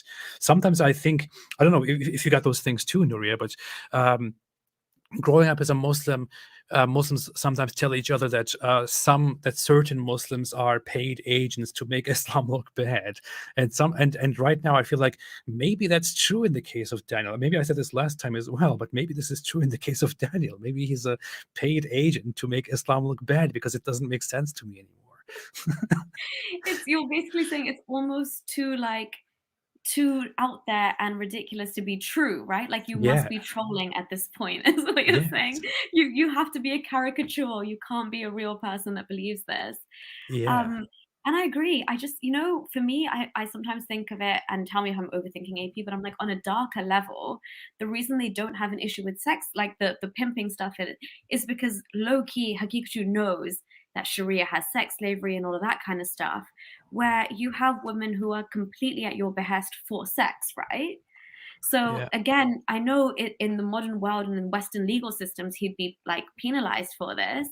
But Daniel Haqiqatjou is like, yeah, no, I know he was implicit in porn, but like that aside, whatever he said, right? Like brush that allegation aside completely, as opposed to saying punishing our religion by that very fact in itself. But the fact that they're willing to sweep it aside is like, do you know, because even in your perfect Sharia state, you would allow a certain type of this kind of behavior to be done, but under a different name, just not under the names that he's been quote unquote charged for. You know what I mean? Yeah. But then not even. I mean, to the extent that they also encourage people to go out and seek out virgins and have sex with them and dump them. But then AP, all the way back to Islamic Jannah, right? Virgins over and over again. Well, yeah. Similar Muhammad, thing. And remember that hadith where Muhammad asked somebody who he married, and he said he married a matron or somebody who was already married, and Muhammad said, why did you not marry a virgin so that you may fondle her and she you, or some weird shit like that. That is actually precisely what it says. That's an actual hadith by Muhammad, and I think it's very important to look at that, to look at the Islamic and the back then Arab obsession with virginity, which Muhammad perfectly stuck with and glorified. And wait a minute, let me see if I could quickly find that. But the hadith really goes that he asks somebody. Oh, here, I think I got it. Wait, let me see. And AP, sorry, just while you find it as well, like it links back to his relationship with Aisha as well, right? Where he would fondle her even before he consummated the marriage with her. Oh yeah. I'm sorry, this took a dark turn. Yeah. So it's Islam. What do you expect? So narrated by Jabir, Allah's messenger said to me, have you got married, O Jabir? I replied, yes. He asked, what, a virgin or a matron? I replied, not a virgin, but a matron. He said, why did you not marry a young girl who would have fondled with you? I think a different narration said, so you could play with her and she with you, or you could fondle her and she you, or something like that. But this is one of the narrations that are here. And so this is the whole obsession with virgins as well. Yeah. One of the virgins so that you might play with her and she with you. And it's funny that the Tates are basically telling their young paid subscribers to seek out virgins, and that's what makes them special as men, which is just messed up. In fact, they're telling you how to kind of like lure them in, right? Like it's not one date, it's not 2 dates. You're gonna have to take time to deflower a girl who's never been through. Like this is legit, like grooming men to. It's weapon empowering men to groom women. Yeah, that's what it's doing. So and here you are. Sorry for interrupting. Top groomer, top groomer. Top groomer. I mean, and that's the part that I don't understand. There are people complaining about how society has become and how girls have become and this and that, and then there is this their hero is a guy who actually wants them to go out and seek out virgins, have a short relationship with them, then have sex with them, and dump them and move on to the next virgin, which contributes to and creates that society which they complain about all the time. I don't get it. So yeah, stupid. AP, I loved your post, by the way, because you did call out that behavior, right? Like, even if you go by Haqiqatjou's argument, exactly what you said rings so true. If Andrew Tate is perpetuating this degenerate, or like what they would consider degenerate lifestyle, yet here you are endorsing him. That's Daniel Haqiqatjou's argument in every debate, is that the West is degenerate. Yes. Population levels are on decline. No one's having babies, all that stuff. Exactly. But like, and women shouldn't go to school, blah, blah, blah, right? Because they're going to turn into OnlyFans. Andrew Tate is saying this is your modus operandi to get rich. This is what you should do for a living. He has models on OnlyFans who actually have paid subscribers, who probably also subscribe to his paid program and seek out virgins to have sex with them and dump them, which are two things that Daniel Haqiqatjou tries to firmly argue against during his debates all the time. It's just so ridiculously ironic. I don't understand. I feel like I'm living in some messed up reality that doesn't make sense anymore at this point. I mean, I am in the Matrix. I don't get We're it. officially in the Matrix, AP. What can we say? It's so stupid. And when you open Twitter, it does feel like the Matrix. No lie. Yeah. Tate's Muslim character witness in court, probably. I find Brother Tate's conduct to be very close to the perfect example for mankind. Amen. Touche. Yeah. Ultra said G block. Yeah. All you have to do when Ultra says that is say G block back, because it means godless. Ah, G block. Yeah. G block. Yeah. Okay. Deborah said, I robbed the Matrix, passing it on. Yeah, that's good. That's good. That's good. He is, Andrew Tate is inventing the Matrix, robbing it, and using everybody else to rob them through the Matrix as well, while being the hero and the god of society. So that's that. Merci du compliment, Farid69. What? What is? Maybe your accent was incredible there. Merci du compliment. Merci du compliment. Yeah. It just came out like naturally. Yeah, it could be better. He's saying thank you for the compliment to Farid69. Oh, yeah, that's funny. Merci du compliment. Okay. Erkin Ayub Güney said, in Islam, everyone is a slave, including women and children. Well, we are all slaves to Allah, and then everybody else is a slave to the Muslim men of society or else. And women are the bottom of the barrel. No, sorry, non-believing women are the bottom of the barrel. Of course, yeah, as they should be, yeah. As they should be. I realized what I just said after you.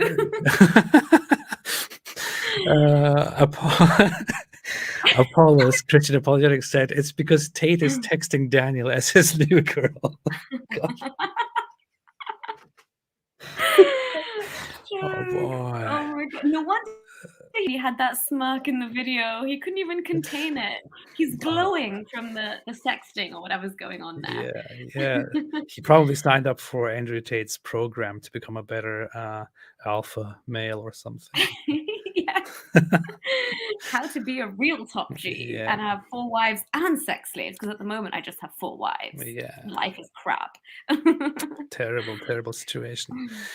Polycarp Salavarieta said, tell Nuria not to get married just yet.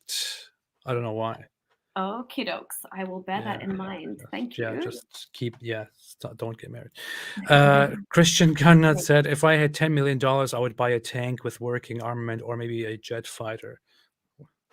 Yeah, the name checks out here. Christian Gunnut, 2001. Yeah, good luck. Jörg Asmussen said, coming late to the show, well, better late than not. Moin moin from Denmark. Hey, greetings to Denmark.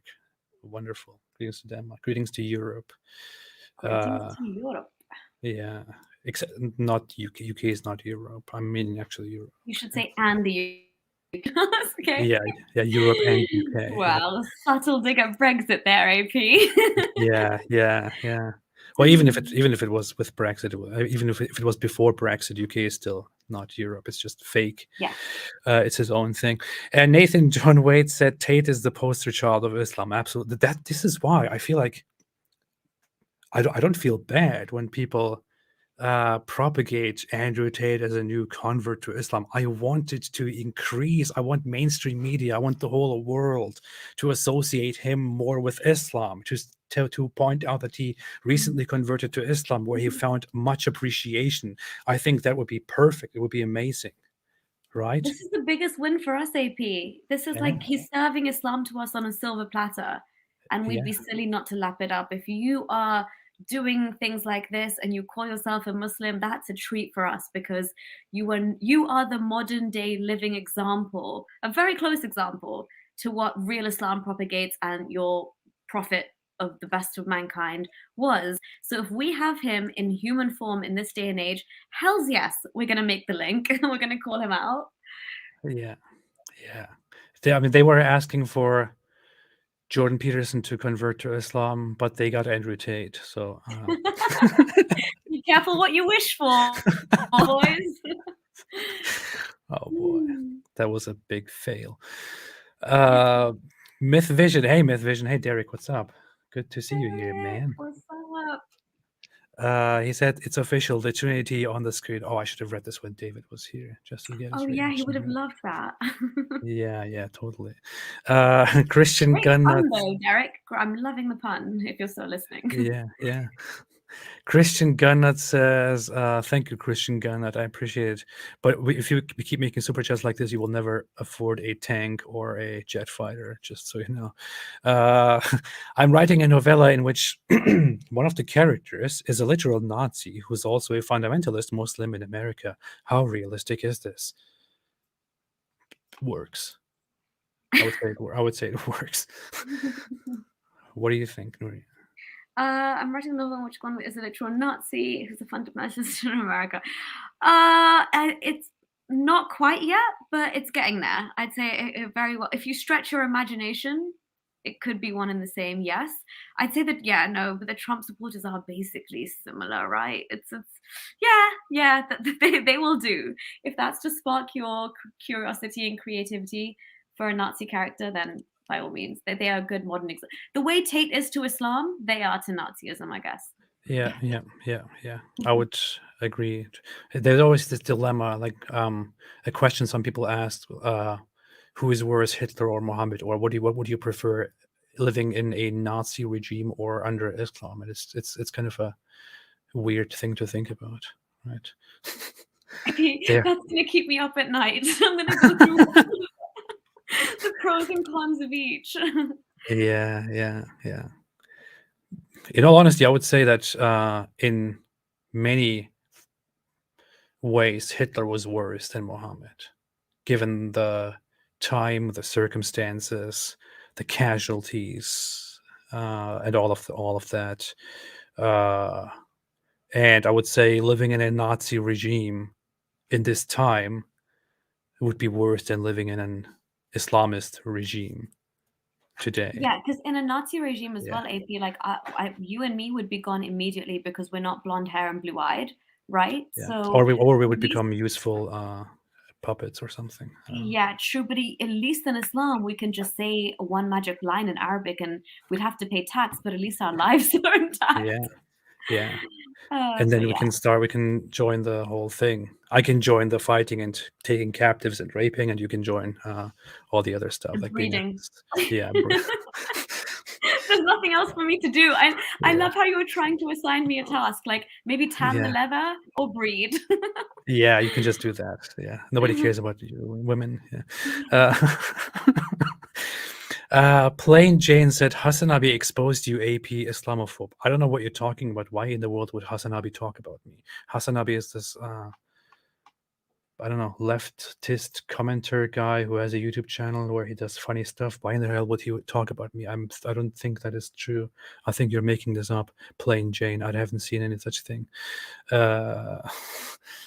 Yeah, no idea. I don't know about this.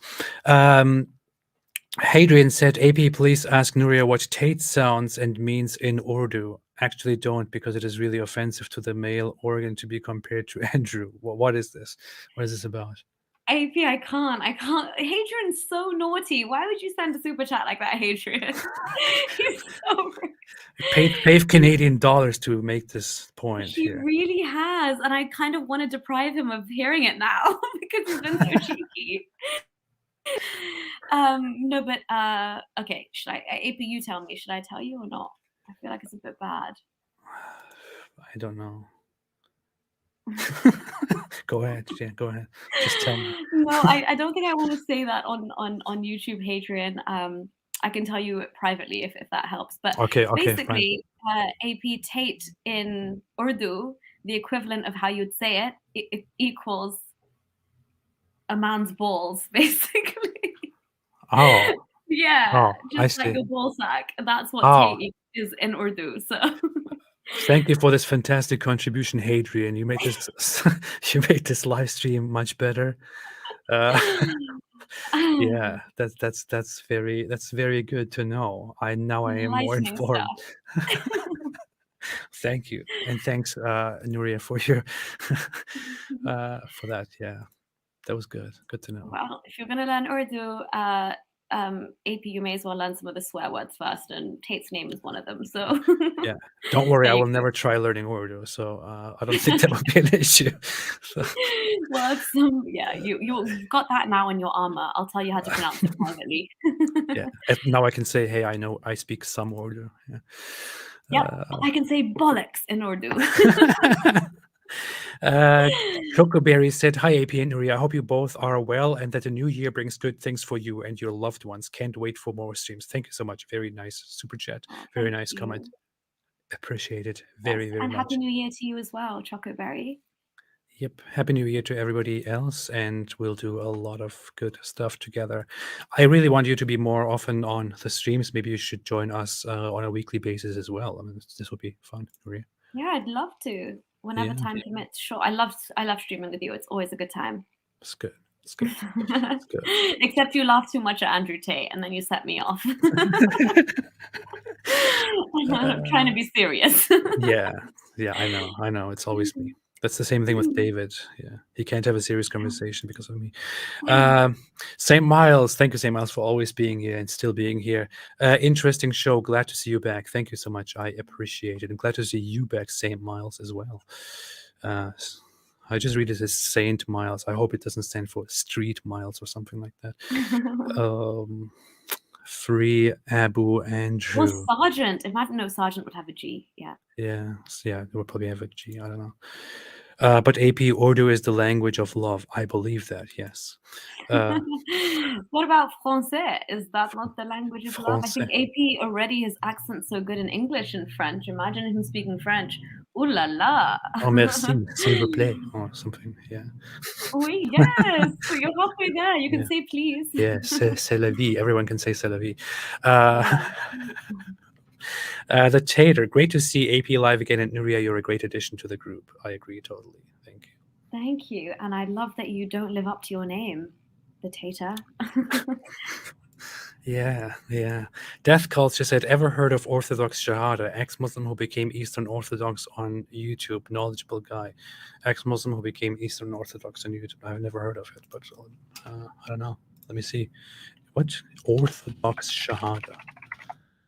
Shahada. 10,000 subscribers. Interesting. Never seen this before. I will check it out. Interesting stuff. Okay, I just subscribed just for this. I'll check it out later. Thank you.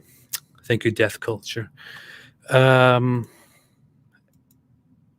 you're not frozen, right? You just look frozen. Oh, no. I'm sorry. Okay. I was just... Okay. Yeah, I'm here. Yeah, you might be sleeping. It's very late there, I know. Yeah, I think I'm low-key falling asleep. I should tap out, AP. It's nearly, it's 3 o'clock here. Okay. But thank you so much. Sorry, I always leave you at like last minute before the super chats, but yeah. Anyway, I'm sorry. Yeah, it's fine. It's fine. I'm used to listen, I think listen, I didn't tap out as quick as David would, so there we go. Yeah. But he started like 40 minutes on me, to be fair. That's true. But yes, I will love you and leave you, and hopefully do another stream soon. But thank you so much to you, AP, David Wood. This was fun. Thank you to everyone watching, everyone for the super chats. Like, share, and subscribe. And AP, Happy New Year. Thank you, Nuria. Always amazing to have you here, and hope to have you back very soon again. Thanks. Thank you so much, See AP. ya. Take care. Bye. See ya. Bye. And now it's just me. It's just me alone in this world. Everybody always leaves me by myself. I don't know what to do. I'm just kidding. Yeah, so thank you to all those who are still here, who are still sticking around. Those are the true subscribers of this channel and the true followers of the modern prophethood led by me, and the true believers who will be given virgins when they die, after they die. Yeah, somebody just said something. What was that? Oh yeah, somebody said AP doesn't care about men's issues. That's by M4. I'm sorry, I don't know what you mean. I think the only thing that I actually found accurate that I heard Andrew Tate say once was that people are, or that women are unaware of how terrible men feel if they are rejected and lonely and all of that. And I agree, that's true. But how is that? That's not even a revelation. I mean, it's yes, some people might not be aware of that, but yes. But then, if this is a men's issue, for example, how in the world is Andrew Tate the guy who gives you a solution for this problem, for example?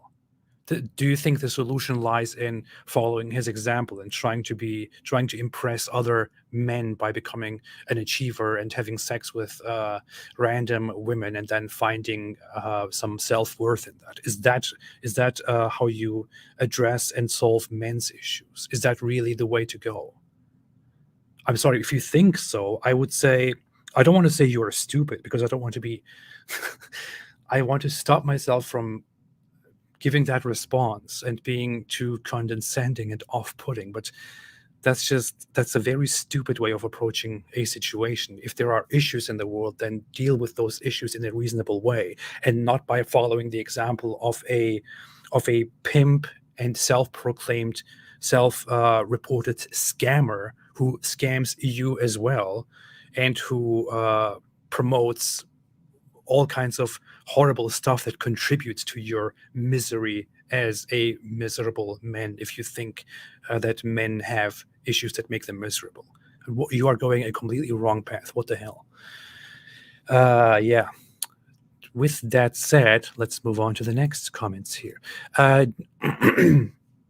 Jean Russ's mental hacker said the promise of Islam and Tate is basically the same: to conquer, to traffic in human beings, and to promise much sex to its followers. Absolutely. Absolutely.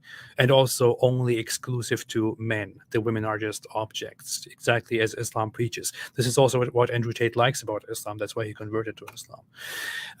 Death Culture again said, my mistake, he probably wasn't ex-Muslim, but an Arabic speaker. Oh, okay, I'll check it out. Orthodox, actually, I have his profile right here. Small team of keen interest, Christian apologetics, Islamic theology. I'll check it out. But thank you for letting me know. Shahin Vamanzad again said, AP already knew some Urdu because there are over 60% Persian, Arabic, and Turkic loanwords in Urdu, and the rest 40% is Indian, Prakrit, and Sanskrit. Fair enough. There was some big bashing of Urdu here. But yeah, probably. To be fair, in Turkish is full of loanwords from Arabic and Persian. I think especially Persian, and also a lot of European stuff. So it's all mixed. There's nothing pure anywhere to be found. That dream does not exist. I think I got all the super chats here. As everyone knows, I only read super chats. I don't read regular chats because I only care about those who pay money. I'm just kidding. I have read a lot of comments here that were not super chats. For example, this one. Question said, AP, can you just have a little dignity and maybe get a haircut? No. Yeah. Still can't deny the predictions in the Quran. What are you talking about, man? I've had live debates about these. I've made posts about these. they're horrible.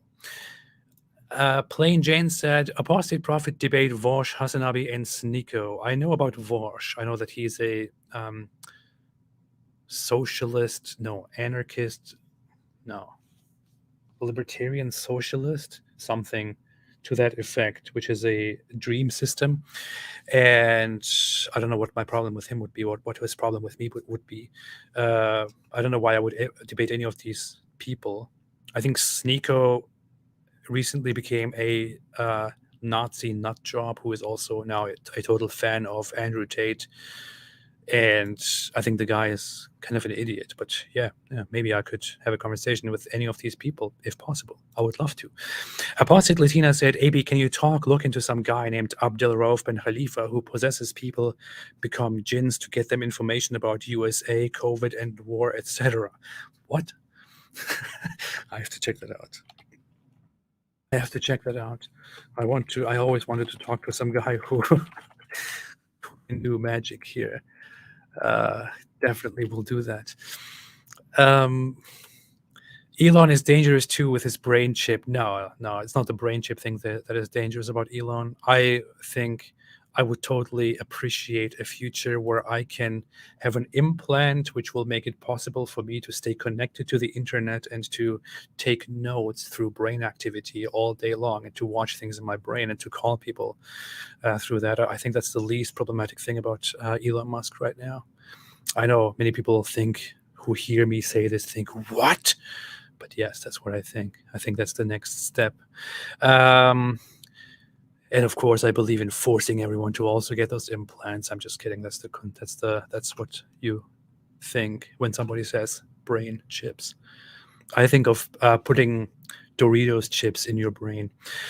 Jean Rosses said, your tequila is really sophisticated. Nice sarcasm. Thank you. Apostate prophet, would you ever debate with T? Why would I debate with T-Jump? I don't know. What would I? I would totally do it. Yes. AP, do you know Ahmed ex-Muslim? I do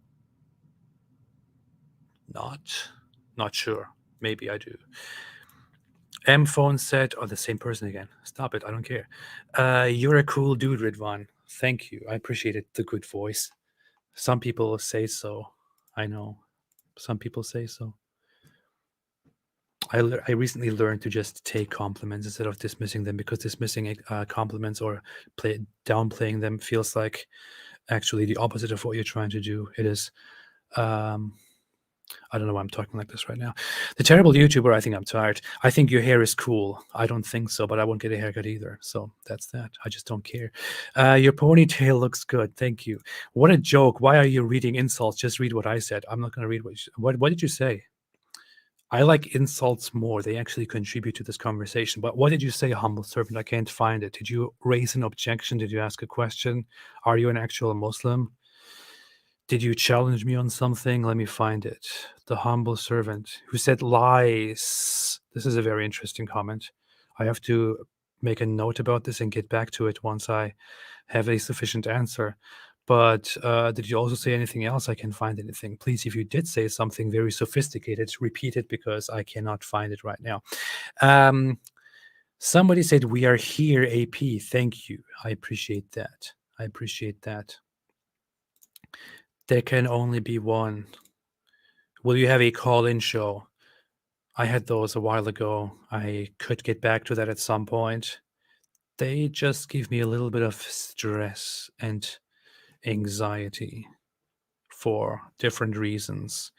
I kind of try to make a step back and seclude myself from the online interactions and debates and all of that, and I'm trying to just approach everything more slowly once again, and want to put my mind to avoiding online fights, beefs with people and all of that. I think I got dragged into all of that that mud too much before. Jean Rousseau said, people talk about Elon's rockets while Muhammad flew on a donkey.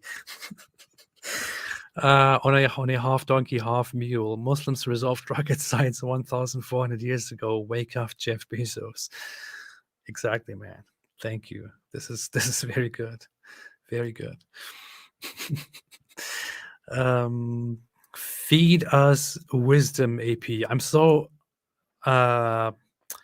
focused on the whole Andrew Tate thing. At first, I thought this said "feed us women, AP." I thought this was a plea to help young, desperate men find women to have sex with and dump, as the great hero Top G Andrew Tate does, because he's so amazing. Wow, man, what a world. Wisdom, yeah, okay, thank you. Rapcom said Alhamdulillah, Alhamdulillah, Alhamdulillah. Oh, that's good. Adam, yes.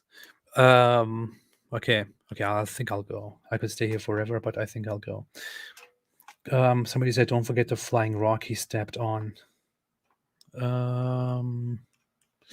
Plain Jane's, I don't know why Plain Jane is still commenting here, but Plain Jane said, Ilm al-Rijal is enough to debunk your lies. Why would Ilm al-Rijal debunk my...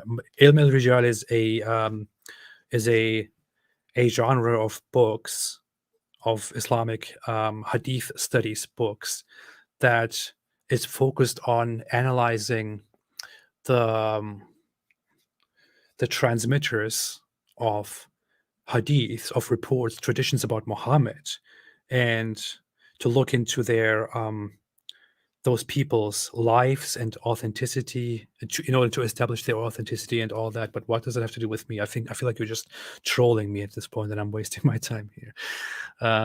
Good enough. Tim Chapman said, that's deep. I have no idea what this is about, but I appreciate it anyway. I think so. I think it's deep too. Very, very much. It's very deep, man. Jean Rossis said, it's fine to marry 6-year-olds because back then times were different. Also, everything that Muhammad says still applies today because times don't change. Well put. Rora said, bye, Redwan, you do well. Happy New Year. Thank you so much. I appreciate it. Hey, I'm glad to be back, everyone. I'm glad to engage with everybody again, once again, to communicate with everyone, to have live streams again, and I shall publish videos again. I'm happy to be back. This is nice.